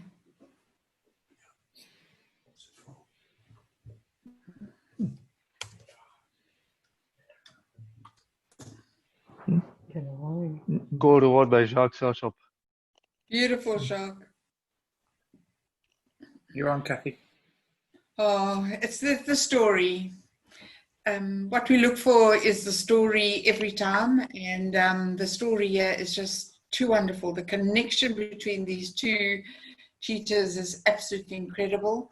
Lucky Jacques, beautiful light, either first thing in the morning or late afternoon. If anything, Jacques, I would just brush on the left bottom cheetah. I would just brush a little bit on his head and just try and lighten that just a little bit. Because if you had that just slightly lighter, it would really enhance. You could even do a little bit on this main cheetah here, because if you see how bright his chest is, that's where the eye is going. You want the eye on the two heads. So just brighten those a little bit, but never mind. As it is, it's a phenomenal image. I'm just trying to get you a comb in a salon by my crit. Okay, so the next one is a 4-star dung beetle addo.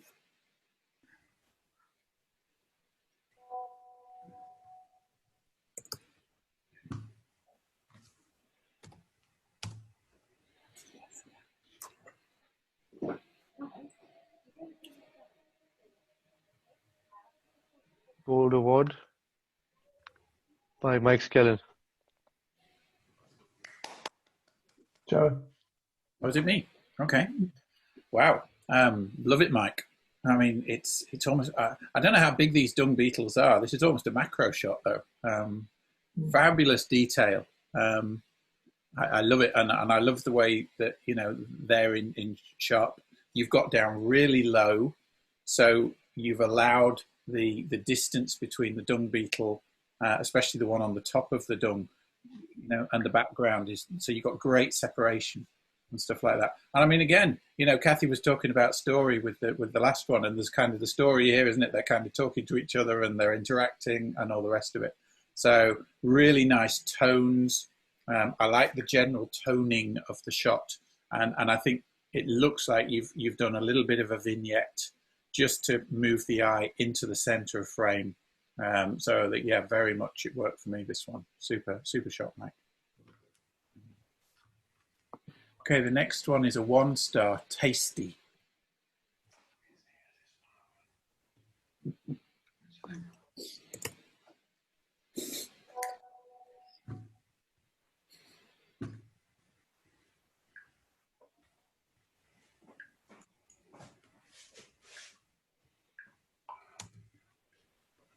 Silver.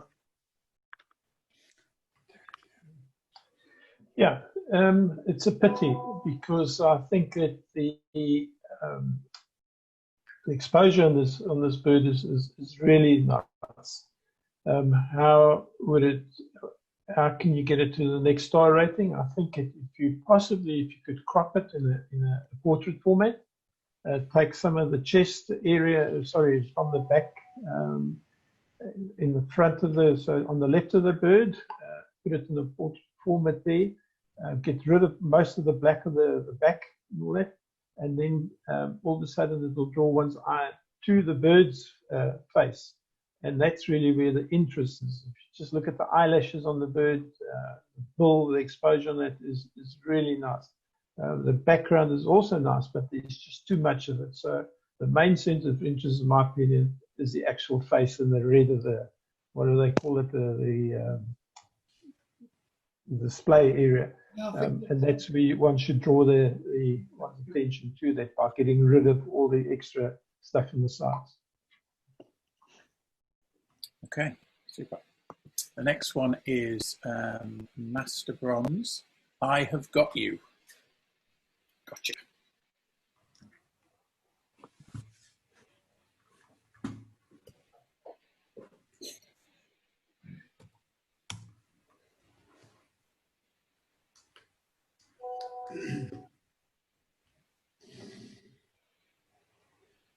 Silver. Is it me? Okay, so it's a nicely captured image. You've got the focus. We can see, you know, we've got depth of field starting with the blur at the front.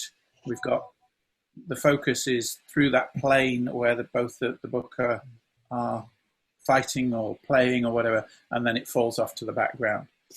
So all that's good. It's a moment in time.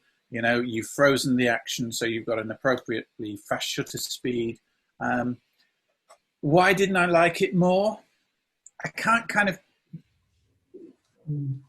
see what I'm supposed to be looking at. It's an action shot, but you know, if they'd both been coming towards you, or you'd seen one of the faces full on or whatever, it would have had a bit more. It's a good action shot, but it just loses something in terms of a specific subject to take the eye to, for me. I know Kathy's nodding as well, so maybe that's on point. Yeah, it's correct. You can't see the faces, and that's such a pity. Okay. Alrighty, so that was that one. And the next one is a 4-star, Wildebeest Silhouette.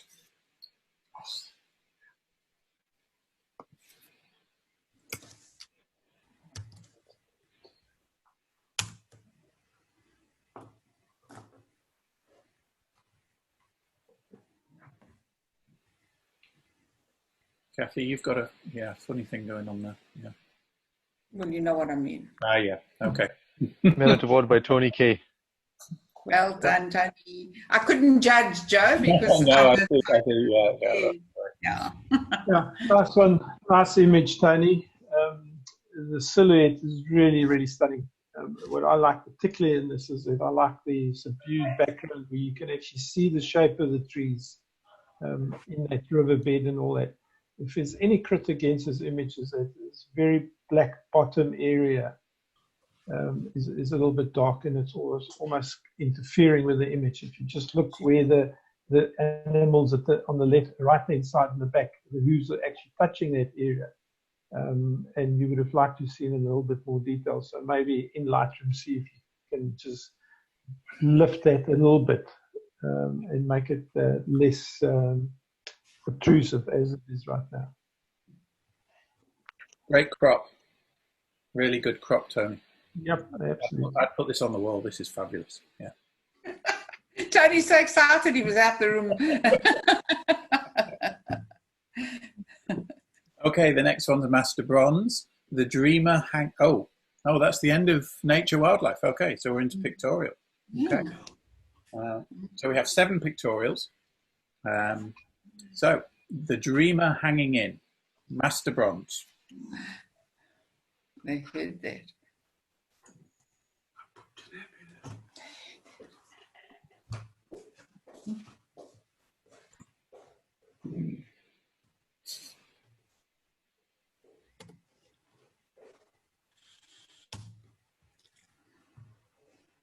Silver. Yeah, I love the concept, and I absolutely love this figurine. I love the detail, and I love the fact that this author's done something so special. The only trouble is at this star level, you've got to be terribly careful with your post-processing. And if you look there from his shoulder to his neck to his jawline, you didn't remove whatever it is you were removing, so you've got that that detail there. And if you look at the hat, you didn't follow the line of the hat, so you've missed some of the hat and you've gone in over the brim of the other. And unfortunately, by the time you get to this level, you've got to do it. You really, really have to, when you clone out something, you really have to do it properly. Otherwise, it draws the eyes straight away. And it's such a pity. I would redo this one and just be more careful, make it bigger, make it much bigger. Make sure you follow the line 100% and around the hat. And this could be a winner, but at the moment, you can't. And there along the arm towards the hand, do you see that? That's no, the other one. Yeah, it's also you've left little bits in there that you should have removed, or the background. Yeah, you've obviously changed the background. Also underneath the plastic bag, you didn't take out that background there somehow. So you took out the other, but not that. And it does draw the eye, so be very careful. Just remind me, Kathy, because I'm not up to speed on pictorial. What is allowed and what isn't? Anything you like. Open. You can do whatever you like. Yeah. Cool. Okay. All right. So that was. So this is the kind of thing we get in pictorial, where people remove backgrounds and that, but they must do it properly. Otherwise, unfortunately, we'll mark you down slightly. Okay. So the next one is 2-star. I Am Watching You.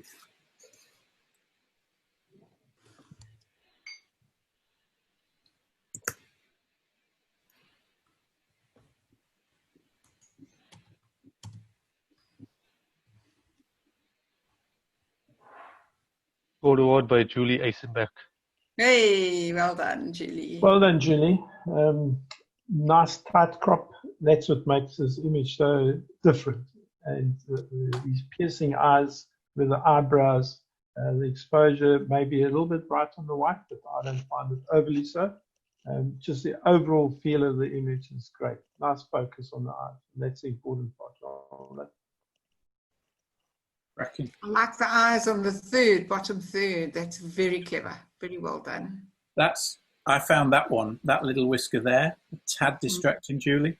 You could have taken that one out because you've got the lovely lines of the other whiskers here, and that kind of goes the other way. But fabulous image, yeah. Okay, so that was I'm Watching You. The next one is a 5-star, The Spirit of Djuma.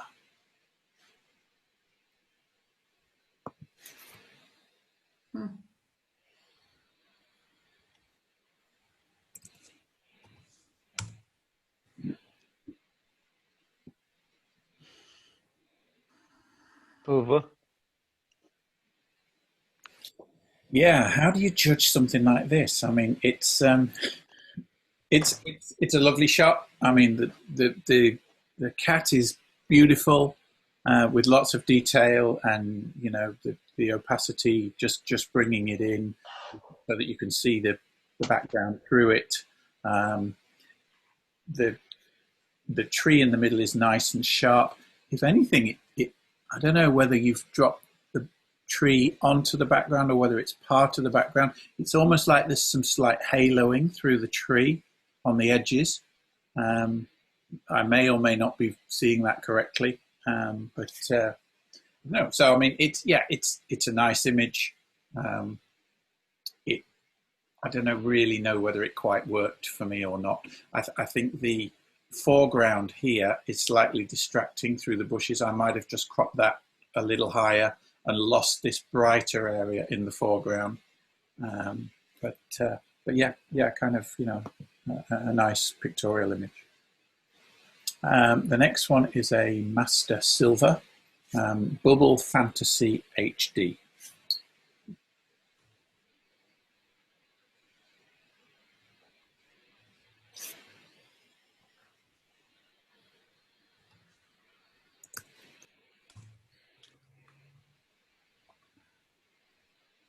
Mirror toward by Henry Opper. Oh, well done, Henry. Such a lovely image. Very similar to the previous one, but this image is totally different. So please don't think I'm comparing it. The lovely idea, the 3 stems going up. I love the sharpness of the bubbles. If anything, I find on the right-hand side, this yellow becomes just slightly distracting. I would actually think of toning it down or losing a bit of the yellow because the eye is sort of going to the right.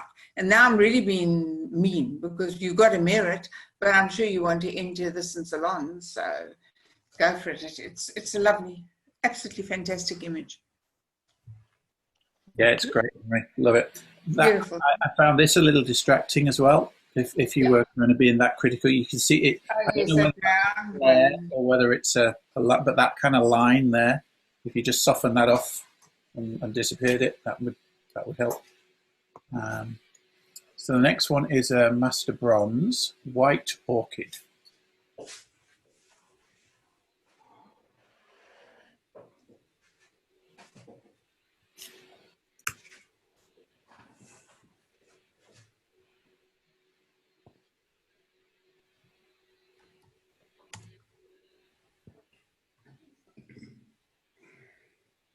Silver.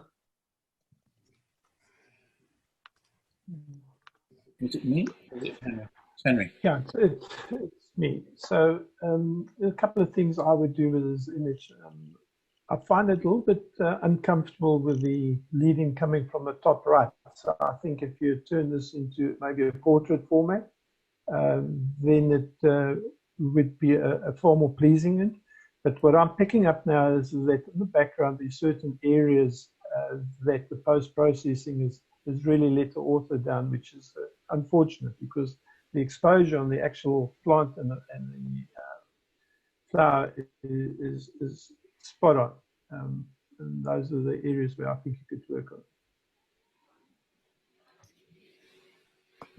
Joe, Henry's got mirror vision then.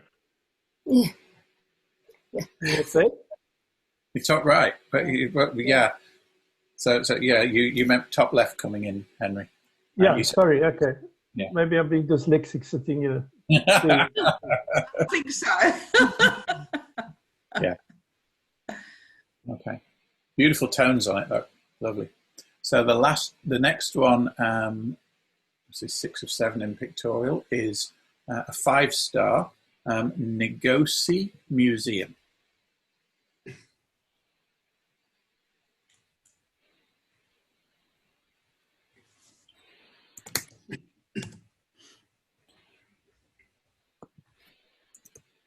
These the schools coming up, see?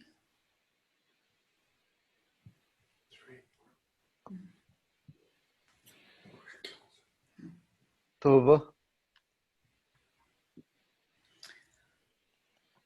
Is it me, Joe, or you? I think it's you. I just went. Great. Okay. Yes. This is a very, very interesting image, and I absolutely love this building. Oh my goodness. Oh, I hope the author's taken a lot of these images, because it is just so interesting. I do find, however, unfortunately, why this author didn't get a high mark. The building is tilted slightly to the left for starters.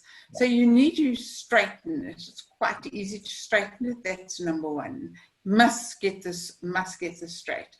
Then your sky, the clouds, there's no detail in the sky, and yet you've got so much detail in the rest. That can easily be resolved. You could brush with your highlights reduced and your whites reduced, or your exposure. You can brush on there. I'm not sure why the author changed half of this building to mono. I'm not so sure that the green and the red contrasting colors wouldn't have given tremendous impact. I haven't seen the original, so of course I'm now really thumb-sucking. But I find this bottom right-hand dark bush here in the can very distracting. It draws the attention away from this beautiful building. Whereas if it had been in color and everything had been in green, it might not have been so distracting, particularly if you'd lightened that bush a bit. Yeah, and those two little white things on the step are... Yeah, easy to take them away. Because this is in pictorial, you can just clone it out. Okay, so the next one is another 5-star, Rose in Pink.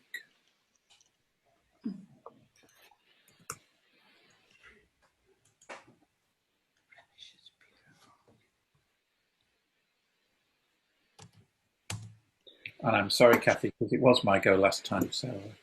Well, I don't mind. You can have it now. All right, I'll do this one then, yeah. Gold Award by Karine Behrens.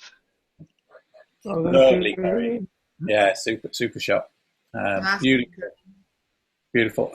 I can't talk to colour because I'm colourblind, but you've got beautiful separation. You've got lovely focus on the petals of the rose. How would I improve it?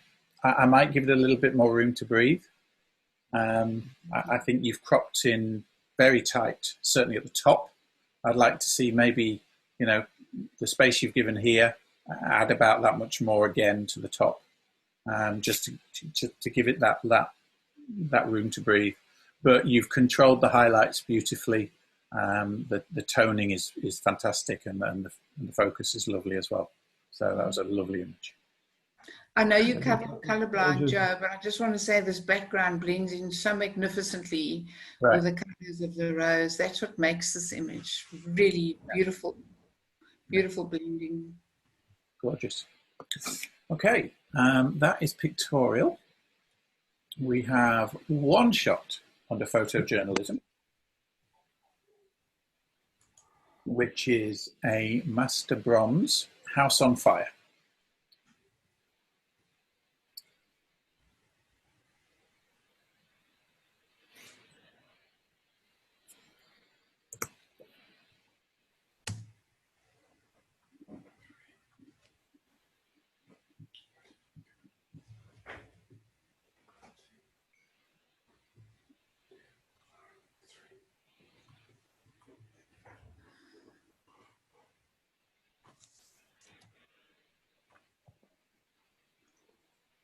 Henry. Oh, there. That's you, Henry. Yeah, sure. Look, as far as photojournalism, that's telling a story, and that's really what you want in it. But I think pictorially, all you can see, I think there's more interest in the smoke than there is actually in the flames and all that. So possibly a different viewpoint, different angle, rather than just a head-on shot like it would have presented a far stronger image. Maybe you couldn't get there, I don't know. Unfortunately, that's what it is. You captured the moment. There's flames coming out of the window. It tells a story, and that would probably be something that's in there. So maybe try and crop it slightly different. Take, sort of where Joe was doing that area, maybe zone in on the window area where you can see smoke billowing out. You see the door, the flame slipping out there. But in the overall picture, the actual cloud of smoke dominates the picture. I'd actually like to see you convert this into monochrome and play with it and see what that turns out.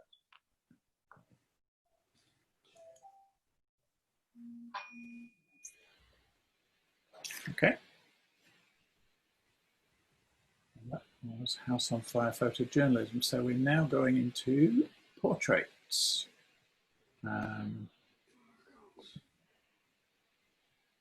Color DM allowed. So the first one is a 2-star, Eye of a Croc.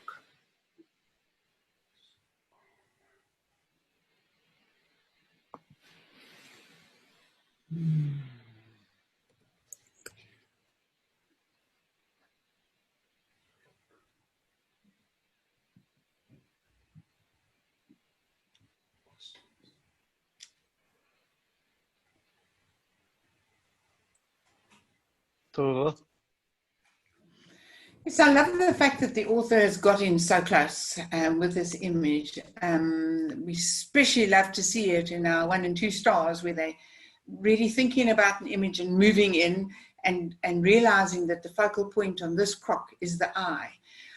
But regrettably, with the exposure, the eye is not really the focal point, because the brightness is on the top there, on the top of the head and on the left-hand side, whereas it's the eye that should stand out. So there's lots of ways of changing this. You could use your brush once again, and you could darken the top and the left-hand side, and you could lighten that eye, use some clarity, use some saturation, try and bring out, you know, crocs traditionally have quite a yellow eye as well. So you could have really have brought in the saturation and the detail in that eye.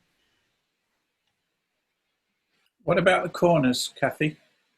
Yes, yes, they are a little bit distracting, but you know, in 1 star, that's forgivable if they can get 2 stars, sorry, if they can get the eye to be the focal point. But unfortunately, it's not. It's lost in all the brightness. But yes, they could tilt it slightly and lose those black corners. And a different crop. I think if you can get rid of the crop it just behind the. Yeah, Joe, can you see what? Yeah. To the right of the eye, Joe, they can lose that black, a bit more over, a little bit back. Yeah, there, so that you place the eye more on the third, that instantly enhances the image, The pillar box works, but yeah, just move the eye up and to the right to make it. That makes such a big difference, Yeah, okay, super. The next one is a 5-star portrait, Painted Wolf.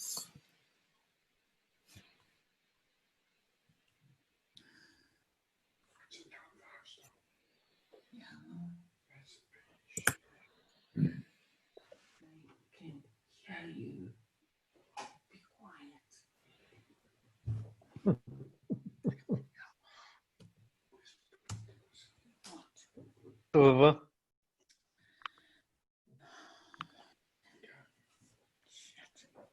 You want me, Henry? Me, okay. Yep. The exposure on the painted dog is actually quite good, but the eyes almost seem like dull. So I don't know if they've got anything to do with the processing, but it just seems a little bit unnatural. But even so, I think that the background is really what messes up this image, if you want to call it that. So it's very, very obtrusive. It really competes with the animal, and that really is the depth of field, aperture setting, maybe stepping down, getting a bigger opening, and then therefore throwing the back out of focus. But unfortunately, that's what it is. Okay. So the next one is a 4-star, Goliath portrait.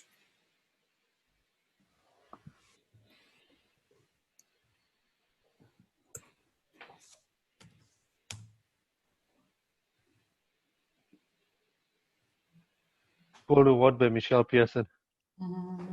Great one, Michelle. Hello, Michelle. Yeah, fours across the board, Michelle. Everybody agreed on this one. So, I mean, yeah, clarity is fantastic. You've nailed the eye. Again, he's been preening, so he's got some feathers in his beak and stuff. Beautiful background, softness, just sets the bird off. So, I mean, yeah, this is just one of your classic bird shots, isn't it? Wonderful, wonderful stuff. So, yeah, well done. Okay, so the next one is a 5-star white-headed vulture.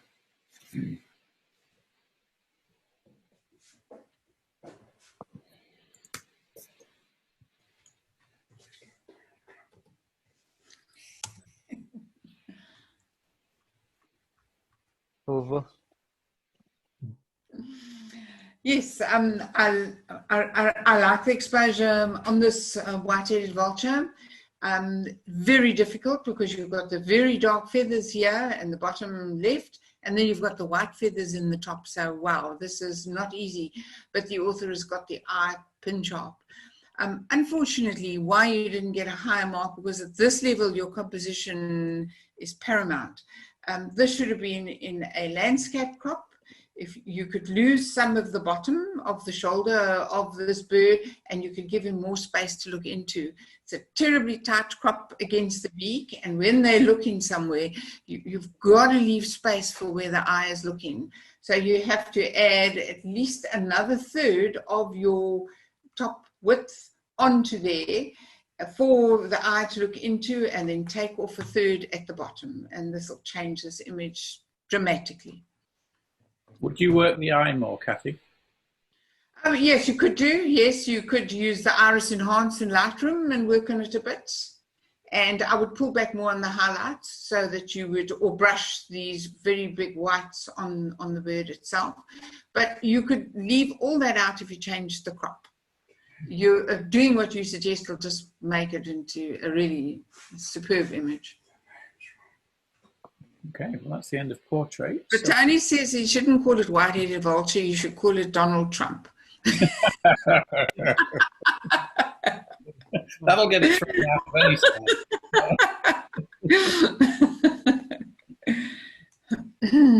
So we are going into scapes now, and we are at image 64 of 95, so we've got 30 left. Okay, so this one is Sandy Shore, and it's a 2-star.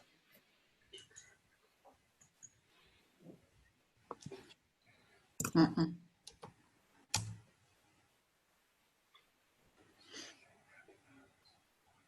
Mm-mm. Over. You, Henry? Who's that? You. You, Henry. Me. Always the one to ask. Yeah. After me, Henry, after me. Okay, well, I must compliment the author. First of all, I like the crop. I like this panoramic shot, and that does the image justice. The exposure all around is spot on. However, there is no real center of interest. There's nothing that holds one's eye. So just imagine if there was a dog running or a fisherman walking or somebody, then that would add something to the image that is lacking. So if there was a log lying there or anything like that. So if you can, obviously always try and look for everything. You want something in the foreground, especially if it occupies, in this case, almost 30–40% of the image. You need something to hold one eye there, and then take the next step. It would be the actual water and the wavescape and all that. And then hopefully you also have an interesting background. So in this case, it was a clear day. That's what it is. The fact that you've got the horizon and a half doesn't really concern me that much. At least you got it level, so it's not running to the left or the right. So on the right track, you've got everything right to start looking to add something and add more value to the image by finding a center of interest or something that will help you just eliminate all this bland spot in the foreground. It's got nothing of interest. Okay. So the next one is Master Silver, The Cesarium Canyon. No, Houseboat at Sunset. Houseboat at Sunset. Sorry, so this is a 5-star. The Houseboat at Sunset. Thanks, Kathy.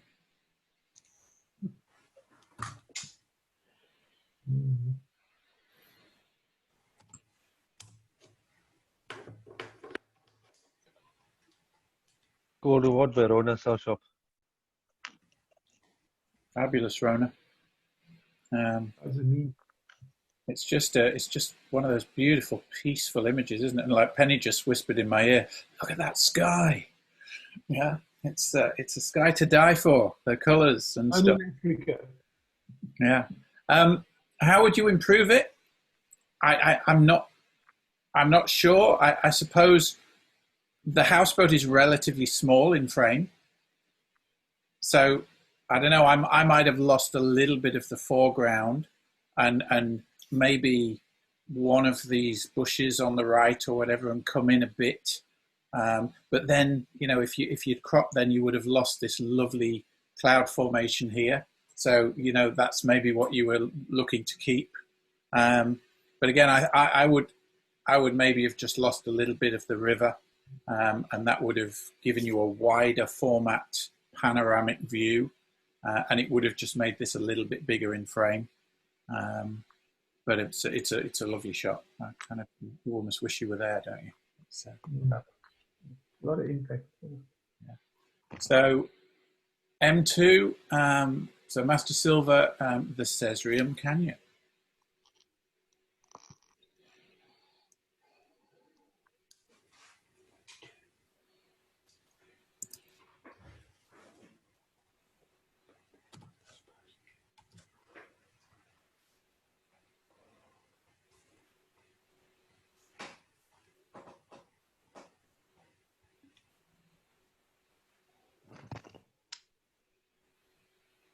Silver.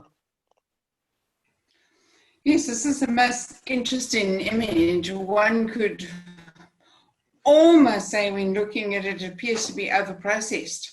But I really don't think so. I think this author found incredible light.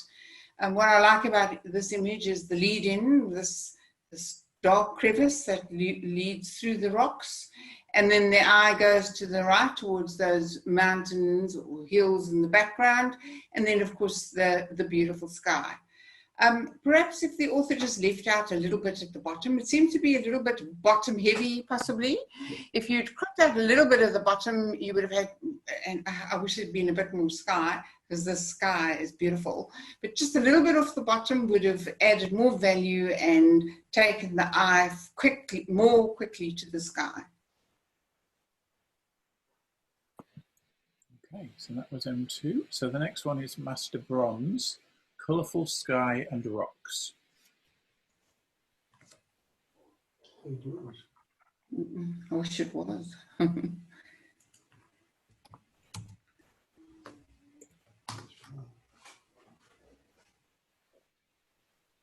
Gold Award by Van Berens. Lovely image. Henry, your turn. Again, okay. Yeah, I agree with this. Absolutely beautiful image. I really like it. You've got everything working for you. You have this beautiful leading line coming in from the bottom left, taking you through the rocks out to the surf line there, and then you have this beautiful complementing skyline that adds to it. So I don't think there's anything else that you could have done to this image other than what you have, and that's what makes it so good. So well done, Con. I like it. Two more on scapes. So this is, the next one is a 5-star, just called Sea.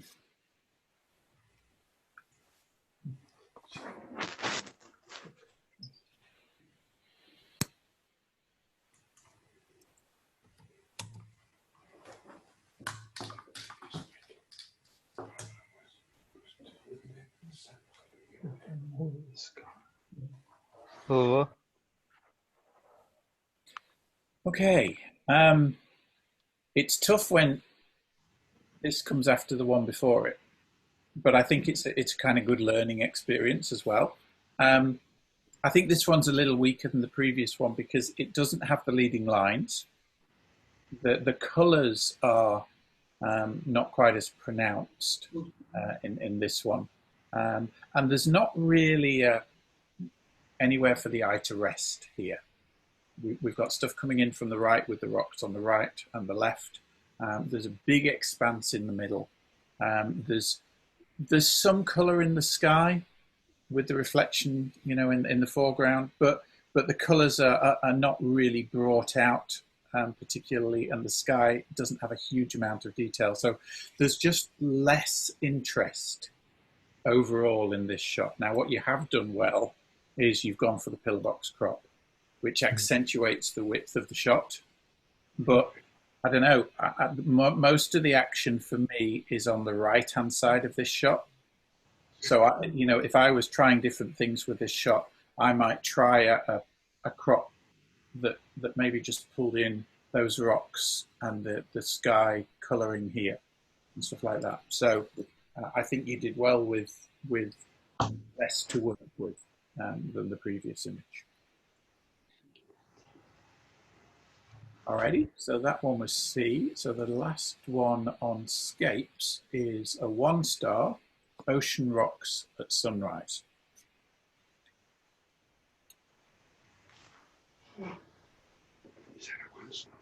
It's a 1-star, ocean rocks at sunrise.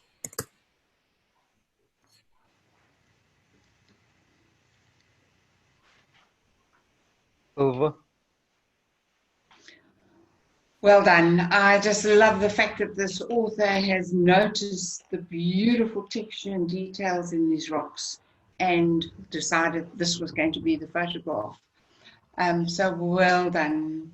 So why didn't you get a higher mark? Well, it was a tough call for me because I love your exposure. I just found that it's such a tight crop on the top that it almost makes the viewer a little bit uncomfortable.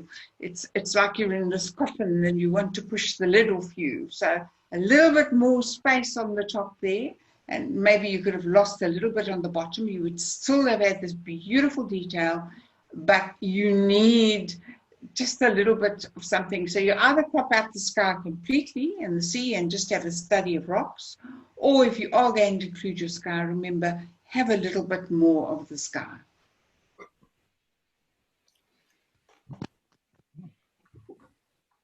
So we are down to our last 20 images. So we're into set subject next. That's going to be funny, I hope. Panning or lockdown portraits, self-portraits. Okay, so not sport. No, not sport. Okay, all right. So the first of the set subject images is Master Bronze. Homebrew test. Here we are. Okay, homebrew testing. It looks like he's done quite a bit of testing. Oh dear. And those bottles, it looks, I don't want to tell you what it looks like. Oh, lovely.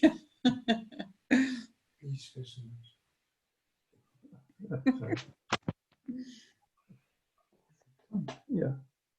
Over. Kathy? Yeah. Me. Oh yes. I just love the fact that this this author has grabbed the moment. We asked for this subject, and this is definitely, we know that everybody heard all about it. I'm sure this is pineapple because every single vegetable shop ran out of pineapples. So lovely. I like the brightness of the yellow of the flask, and I love the fact that there's this interaction between him and the viewer. So overall, it's a more of a fun shot, but it is more of a happy, snappy shot. It would require more story and more detail and whatever to get a higher mark. next one is a 2-star. Take a gamble. Panning. This would be panning.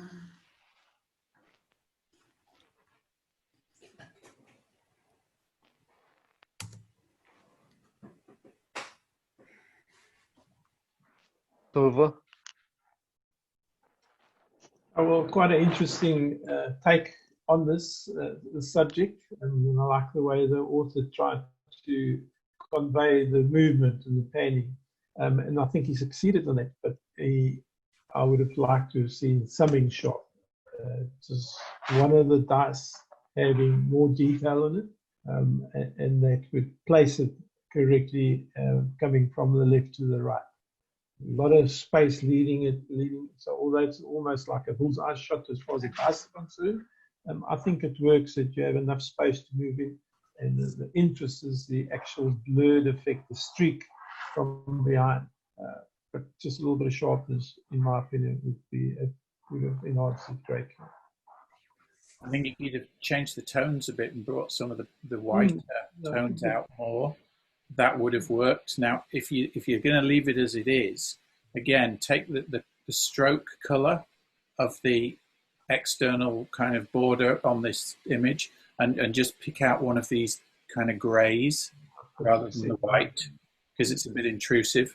Or, you know, if you brightened up the center, you know, the dice and stuff, then the white would be more matching with the brighter whites. So one or the other, but it's a little bit jarring at the moment. The next one is a 5-star, and it's Panning Bock.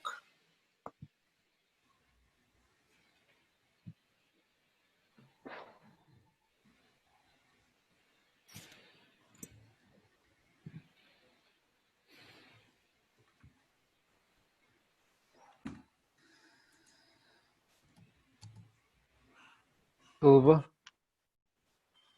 Okay. Well, purely from a panning technique perspective, it looks pretty good.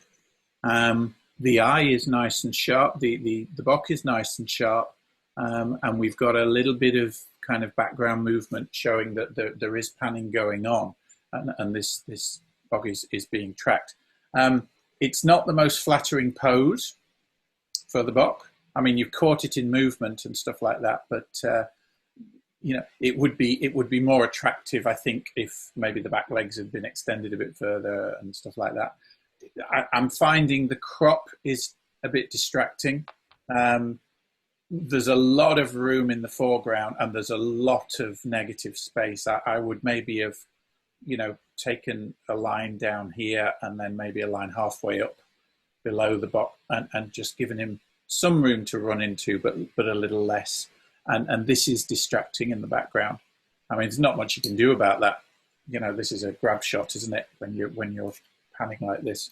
But his head kind of almost gets lost into the dark area of the shadow up here. So it's a good technique shot, but I think from a compositional perspective, it needs a bit more work. So a 2-star is the next one, lockdown workouts.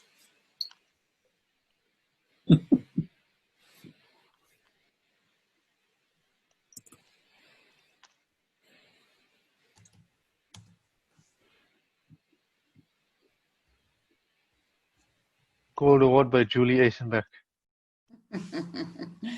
Yes, I like this. I do like it because, okay, so you were saying normally with a subject you want the eyes to be sharp, whatever it is, but what this author now is accentuating is the actual workouts. And by isolating the hands alone, it's almost like isolating the subject, which is telling the main story that this author was isolated. And I really love the way the author's given this a lot of thought. And I'm proud of you because that really, Judy, you've done well here. It's pin sharp, and I love the bright pink, and you've done well. Well done. Fabulous. And I love this this V taking you down to the hand as well. That really works. Yeah, well thought out. Yeah. Very well thought out. Right. Yeah. Okay. So 5-star next, go-kart racing.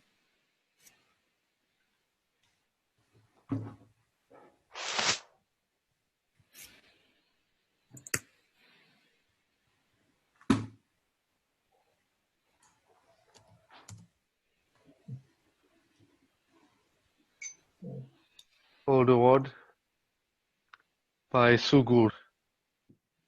Well done, Sue.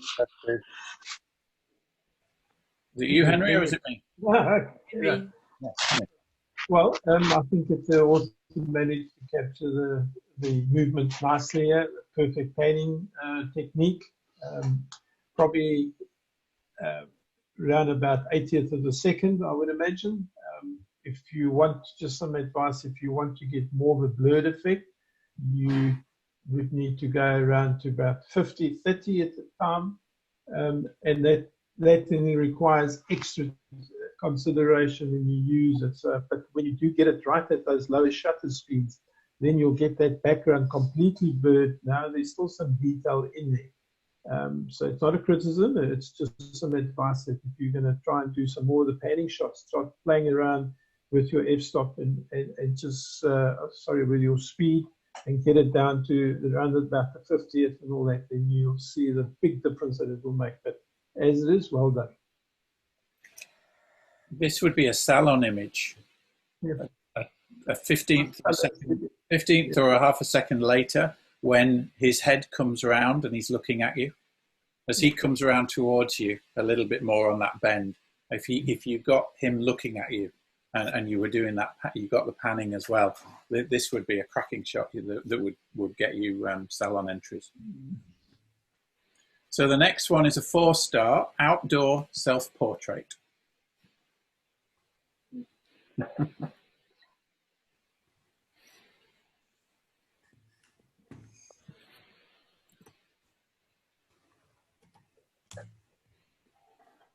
Over. Is it me? Yep. Yes. Yeah. Okay. It's a very tight crop. Kind of. It's a very narrow crop, which is okay. He's looking and facing towards our right, so I would have given him another half an inch of space to look into and to be facing into. He is beautifully exposed. Is it Daryl? It is, yeah. It is Daryl, isn't it? Yeah. Okay, so Daryl's beautifully exposed. His face is well exposed and all the rest of it.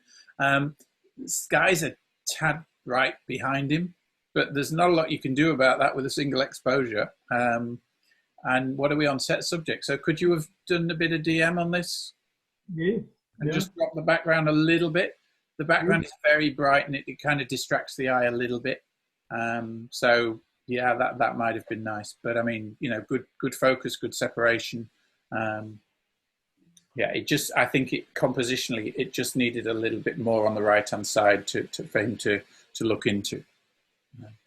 But yeah, I mean, the lighting is good, isn't it? Yeah, it's beautifully lit. Yeah, it is. So, okay. So we've got a 4-star next, racing at a 50th. Oh, wow. Yeah.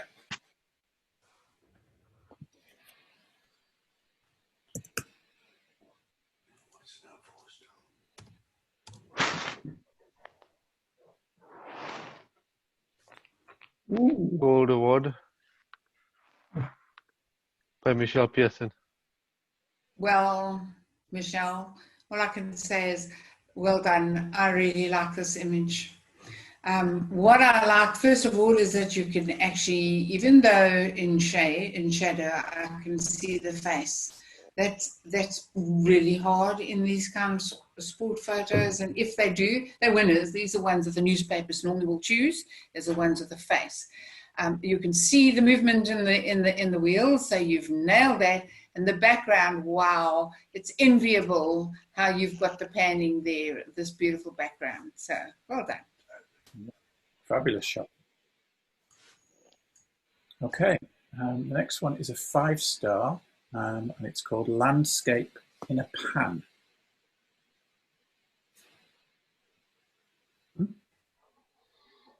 Yep, Landscape in a Pan.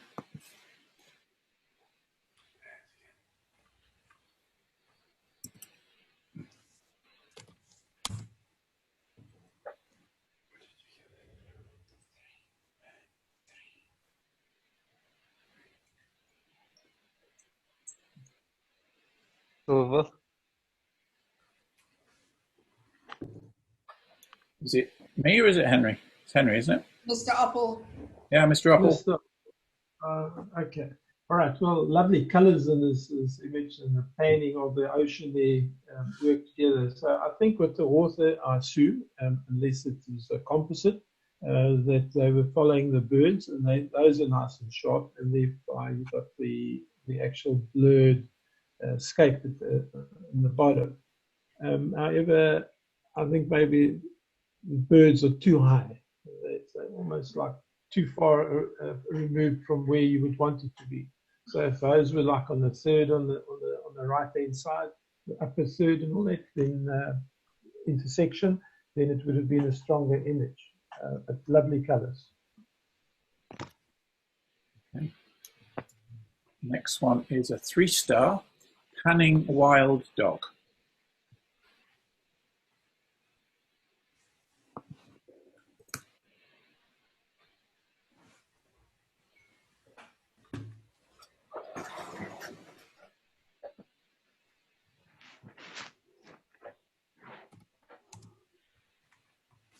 Over. Is it me? Yes, Joe. Yeah, it's definitely a pan. We've got blur in the background, and we've got some sharpness in the dog's head, which is probably the only bit of the dog that isn't actually moving, as the dog's running. Yeah. He's not facing us, so we can't really see him, his face and stuff. He is running into negative space, so that's fine. But I would have preferred to see a slightly tighter crop above him. He's kind of bullseyed in the middle. Maybe I would have put him probably on the top thirds line to allow the line of his muzzle to kind of take us down into the bottom right-hand corner. So it's a reasonably effective technique shot, but I think the fact that the rest of the dog is moving so much kind of detracts from the effect somewhat. When you compare that to, admittedly, the motorcycle was a different shot, but there was the clarity of the cycle against the background, whereas this one, he kind of blurs into the background quite a lot. So for me, it doesn't quite work as much as a panning shot. And that composition, I think, could just have been improved a bit as well. So that was Panning Wild Dog. Right, so we are on 79 of 90, this next one. This is Master Bronze, KZN Champs at Desi's.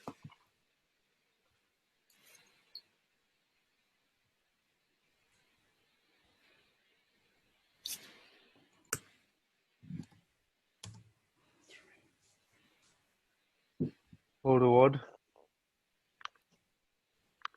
by Ian Taylor. Yes, Ian, well done. That's really nice. The detail and the sharpness and the clarity of the bike and his bike is really actually exceptional, and the exposure is wonderful. There's so much black on here, and yet you can see so much detail.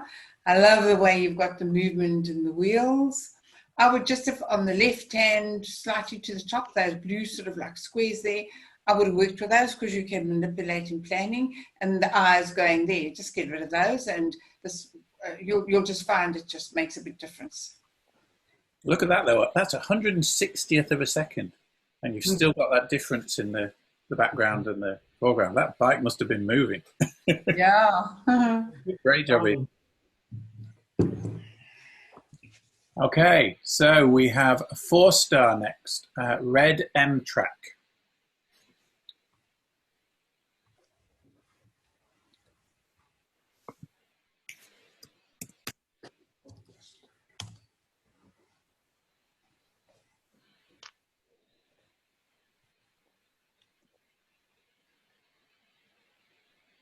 Silver. Henry? Right. So, Yeah. no, it's Henry. I've just done it. I've done Ian's one. So it's Henry. Oh, okay. All right. All right. Well, again, managed to get a sufficient burner background to show us that the panning technique is correct. I think it possibly the exposure is maybe a little bit bright. Maybe drop it down a stop or so, or third of a stop, just to get those very whites to get them back to a standard or normal white. Although there's lots of movement in the wheels, or that we still want something that's a little bit sharper. Just for me personally, I'd like to see something a little bit sharper. I'd like to either see the M track stand out or the 97 stand out. That's just a personal like and all that. But other than that, the technique is right, shutter speed was correct. Just didn't quite make it to the top one. So the next one is a Master Gold, and it's Cheetah at slow shutter speed. Who's it? It's just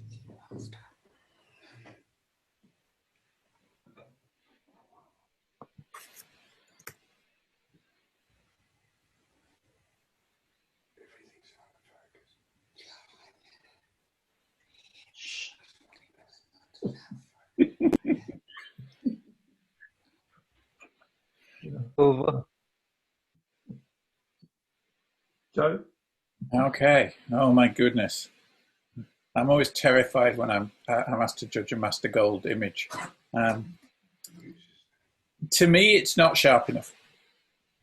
To me, even the eye, which is probably the sharpest point of the animal, isn't sharp enough. Now, if you're going for this as a movement, kind of abstract movement image of the animal, it works, but I would still like to have seen the head with a bit more sharpness and clarity. The other thing is, and I suppose, you know, again, it's probably just the coloration of the animal, but he doesn't necessarily jump off the background as much as I might like him to. I don't know whether I'm totally off with those comments or not, but all I can do is just kind of, that's what comes into my head when I'm looking at it. So I stand to be totally corrected on all those comments, but that's what I got. I would just have liked this to be a little bit sharper. Okay, so the next one is Master Silver, Red 15 HD.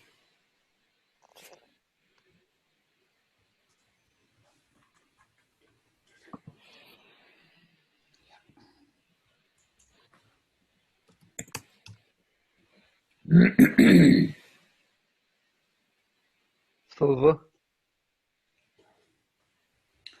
Yes, I love the fact that this vehicle is sharp, and of course the bright red just makes it stand out beautifully. And then you've got this lovely panning. Only reason I feel why I didn't get a high mark is there's not enough room for this vehicle to move into. I'd like to see a little bit of space on the left-hand side, and if I could just have seen a little bit of the face. Unfortunately, I can't really see, but I'm quite sure if you'd brushed a little bit on the face, you might have brought out some detail. I know I'm nitpicking, but at this level, unfortunately, we are so strict. Okay. The next one is also a Master Silver, and the title is Whoosh.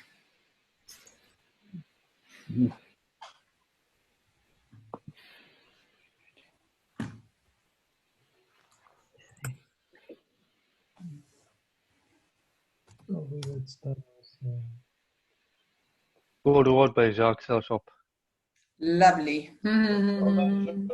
Yeah, super. So this image tells us everything that we want to see in a painting shot. So you have reasonable sharpness in the subject, in this case being the ski, good lighting on the subject, and then this total blurred background.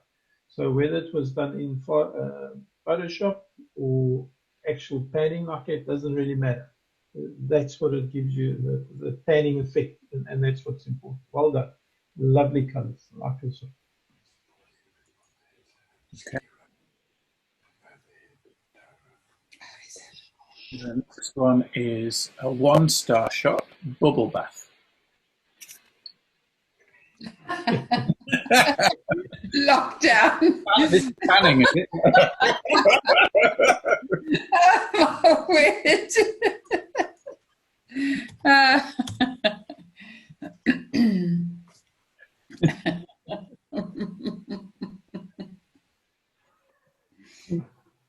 You used to school me. That's Joe. Oh, yeah, I thought I'd entered. I haven't. There we are. Photo one by Jane LaRue. Jane LaRue. Oh, Jane, I really love that. I just love the fact that you've obviously got a sense of humor and you've decided to bring it into your photography. Well done. I like the fact that you've placed yourself on the left. I don't know how you set up your camera. I hope there's obviously some room this side of the bath. And the nice big bubbles as well. That's a super shot. Well done. Great fun shot. Something to keep, to remember of this lockdown. You can put it on the cover of your photo book. That's it. Super, Jane. Okay, so the next one is a 4-star, whizzing past.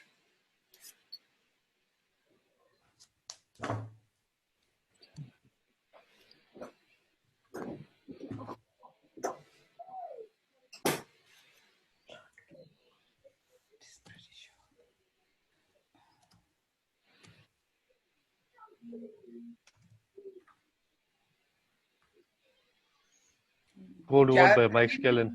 That's your turn now, Joe. All right. Okay. Yeah. Okay. Nice shot. It's not quite as pin sharp on the subject as perhaps some of the other panning shots we've seen, but you've got good movement in the wheels and in the background, and I mean, you know, that's tough to do. So that's nice. It's quite a tight crop, certainly on the top of the head.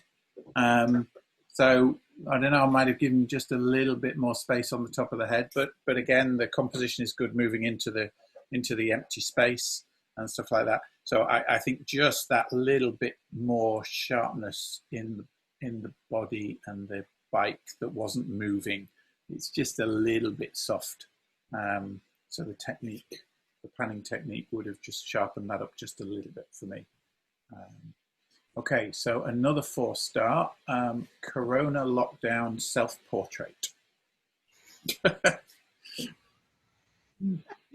Do furry animals get sunburned?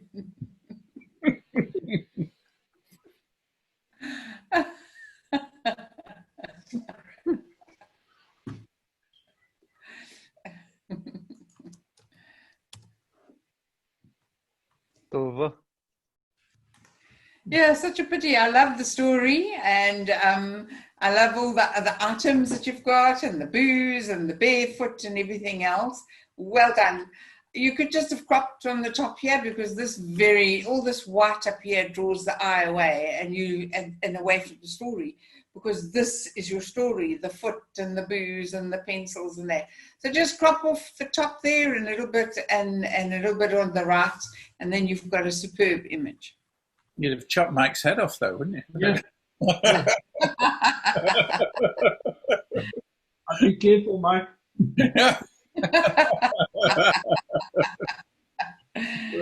Love it. Right, we're down to our last 4. So we have a 4-star coming up, Red Racer.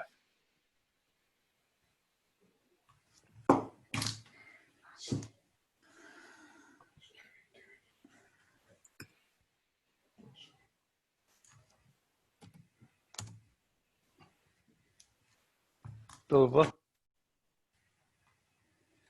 Yes, Yes, it's very, very similar to what we've had before. I love the colors. You can see there's definite panning there. I'm very happy to see the face. I just feel, I would have just liked it a wee bit sharper. It's just, you could actually have sharpened it, but it's just a little bit, we want just a little bit more impact, just a little bit more that it draws your eye or something. It's actually a very, very static image, but otherwise not bad at all. So we have a 1-star, selfie glasses. No, first BMW racer. Oh, I'm sorry. Yeah, no, 4-star BMW racer. Sorry. Yeah, misreading. Oh. No worries. Getting Lightroom all wrong. There we are. Yeah, so 4-star BMW racer. No, it goes to there.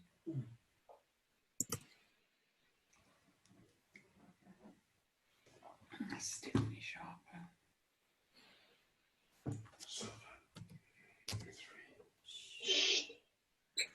Over.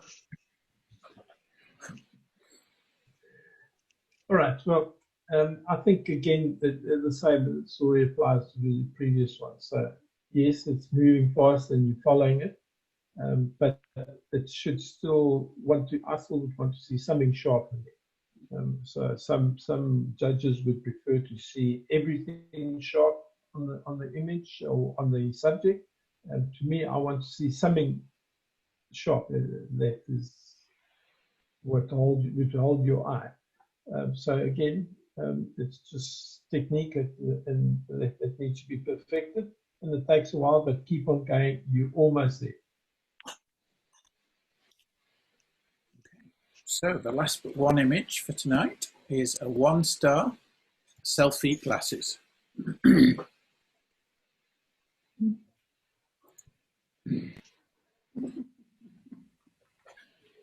Very bored. I don't know why. Yes. Photo award by Jane LaRue. Well done, Jane.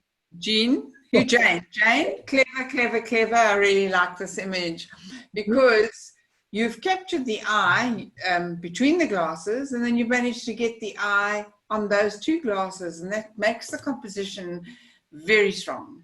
It's just a fun image, but you've also given some thought, and I like that. You've composed it well, and the end result has worked. Well done.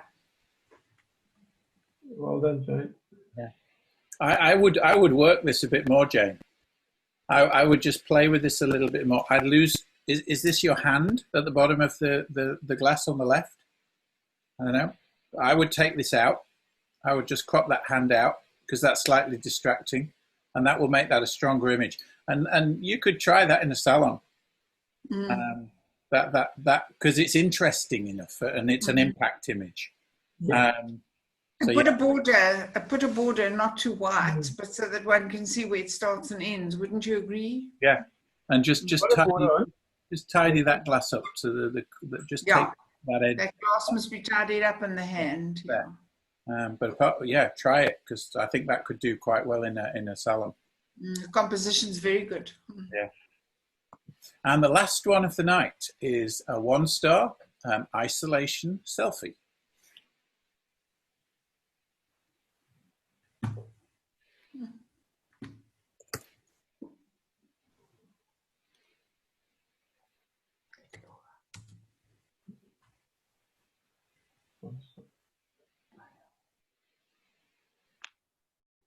Gold award by Jane LaRue. Very good, Jane. Very good. Yeah. Who's got a crit? Whose turn is it? You, I think, Kathy. Love it. This one really tells the story. I mean, this is what you tend to see every day. You've covered the nose, you've covered the mouth, but in doing so, you've drawn attention to the eyes. I love the dark background with echoing by the dark in the scarf. It's actually a stunning image, and you've done very I just like to say well done. Yeah, super image. Great. Well done. Yeah, super. Well done. Right, so that's it, guys. Goes without saying, Joe, thank you for your time. Wow, you really, really, really done yourself proud. Thank you so much. Well, I mean, the format's worked, hasn't it, tonight? What does everybody think? Because this is the first time we've tried this. So did it, for everybody watching, did the format work? Yeah. Oh, gosh, you've changed your background. Joe, okay, I think it was extremely interesting. It was extremely interesting. We really enjoyed that. Thank you. All of you. That was a very nice way of doing it. I learned a lot and I aspire to a lot.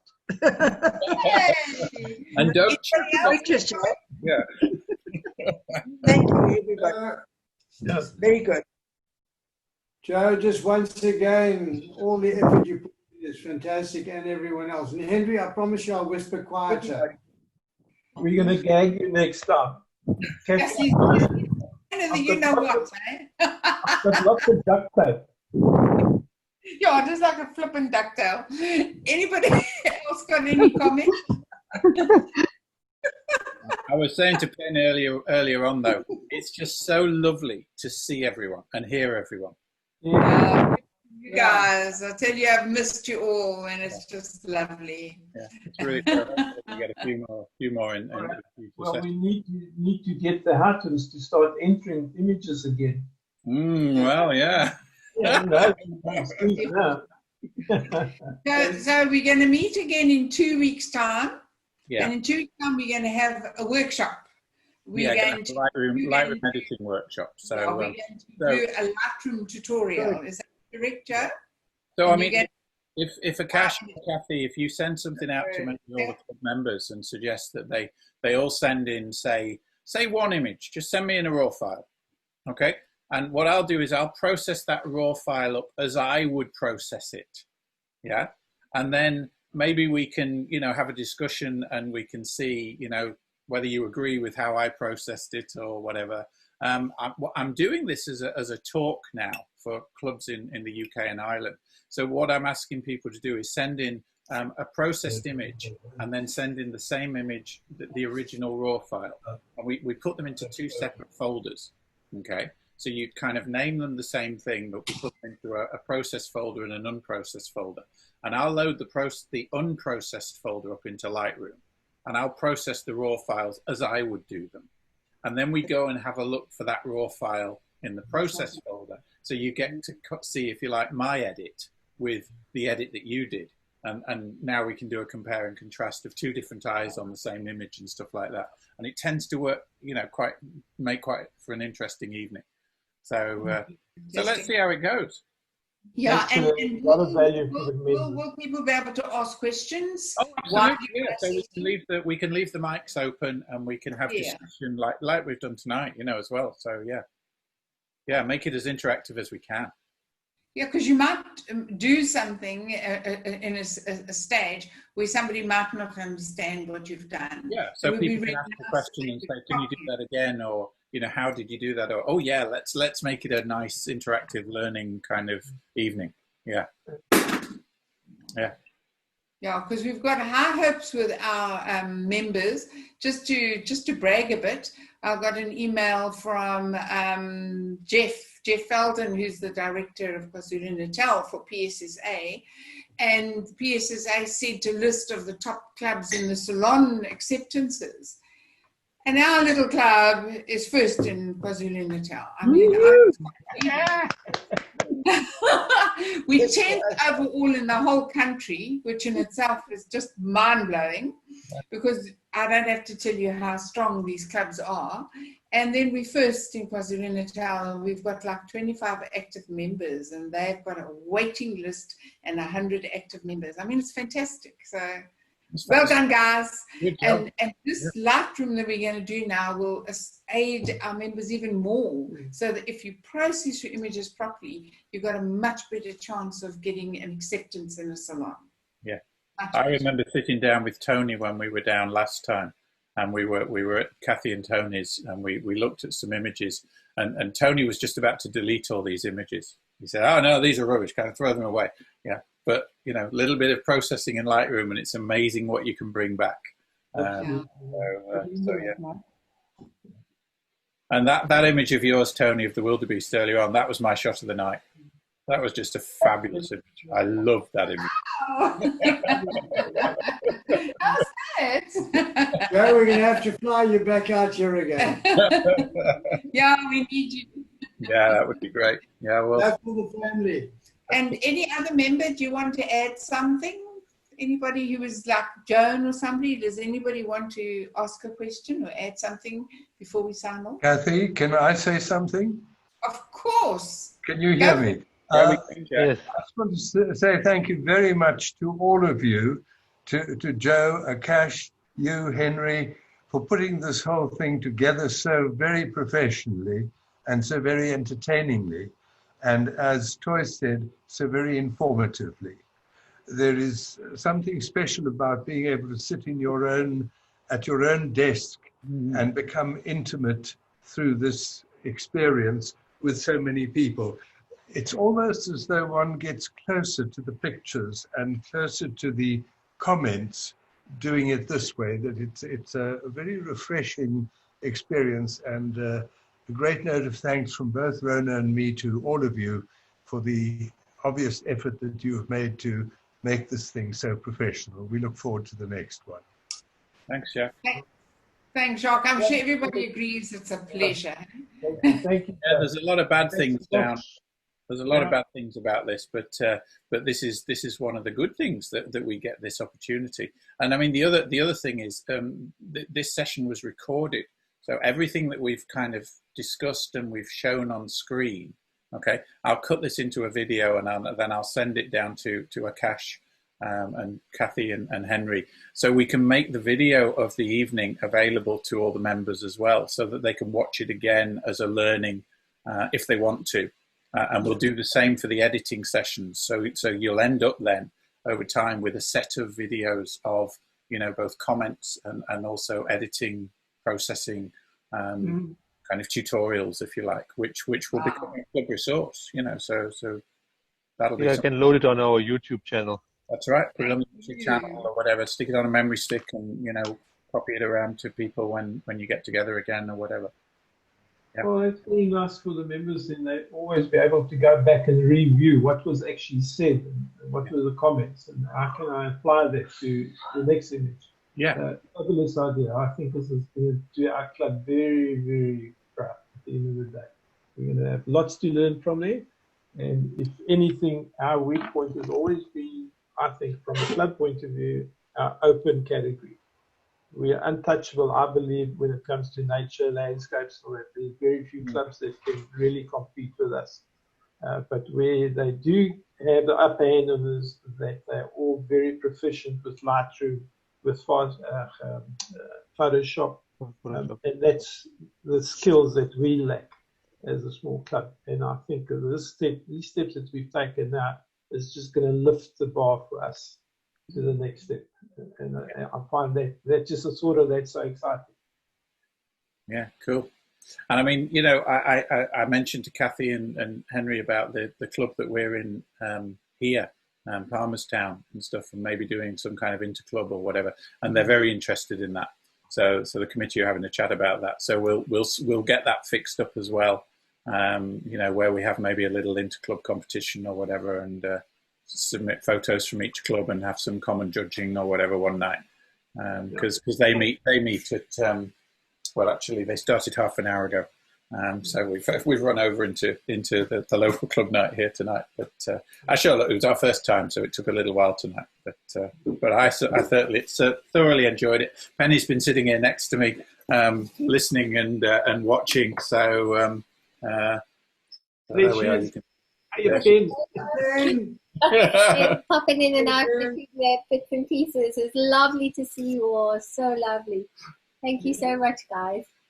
Oh, and you too. Kathy, I suggested to Joe that we actually send him our entry for the Interclub. so that he can show those off to the other club in the UK, just to show what we're all about as a club, and then to just accelerate this interaction between the two clubs, so if they see what sort of standard we have, you know, and then maybe they can show us what they have, and you'll see completely different. Thank you, well ahead of them, Henry. Yeah, you guys don't need to worry. Seriously, I think in South Africa we have a bit of an inferiority complex about Europe, because I can tell you it's yeah, you guys are kind of ahead rather than behind, definitely. Yeah. Thank you. Really good studio work, but it's kind of a difference. Yeah, studio and composite work. They do very good studio and composite work, which is kind of the open category that you're weaker in. That's where we want to but the stuff, you blow them away. So, I mean, one of the things that we can look at then, if that's an area that you want to work on as a club, is we'll get some of both the local club members, but we'll also put you in touch with some other club photographers who are good at that stuff to do talks. Because what we do in kind of European clubs, certainly the UK and Ireland clubs, is rather than just having every night as a club judging night, what most clubs do is they'll have judging maybe once or twice a month. Okay, so they're typically weekly meetings, but once or twice a month is judging. So you only submit images once a month or twice a month. And the other weeks, you have a speaker. And the speaker comes and they talk about whatever shots they take. So it might be a sport photographer, or it might be a landscape photographer, or it might be a fine art photographer, or whatever. So you learn all these different techniques, and they show you their techniques, and they talk about their photography and all the rest of it. So we could line up some speakers for you, maybe, on a periodic basis. Because with Zoom now, I mean, why not? We would only be able to do it on Zoom because there's absolutely no ways that we can expect St. Mark's to let us use that boardroom every week. That's why we're so limited with what we can do. Opens the world up to this. No one's selfish. I've been doing 2 or 3 talks a week in the last 8 weeks, all around the UK and Ireland and Scotland. And those are clubs that I would never have had chance to talk to without Zoom. But also, it will be such a good synergy because, like you pointed out, the areas where maybe we could use some strengthening in the processing and the studio work, they are really strong in, and the nature stuff you are really strong in, and they're not. So it's complementary. So it'd be really, really good, really, really complementary. I love the idea. We must do it. Yeah. And it comes across the sea as stuff, isn't it? I mean, it'd be wonderful to bring 2 photographic communities together like that, and you'd make new friends and kind of get inspiration and all the rest of it. Yeah. Well, the Zoom certainly has turned this into a little global village, if you want to call it. Right. Yeah, very much so. I'm looking so forward glad I sent that email so many years ago to you guys. Do you remember that first email? Yeah, of course. Yeah. Joe and I started to write. Yeah. It's the start of a wonderful friendship. Yeah, absolutely. Yeah. Anyway. Okay, well, we'll work out the details for 2 weeks' time in terms of how we submit the images and stuff. I'll have a chat to Kathy and Henry, and we'll get that out on email to everybody. All right. But thanks, everybody. Great. Thank you very much. So, nice seeing you again, Ben. Keep safe, everybody. We love you all. Thanks, Joe. Thanks, everybody. Good night. Bye.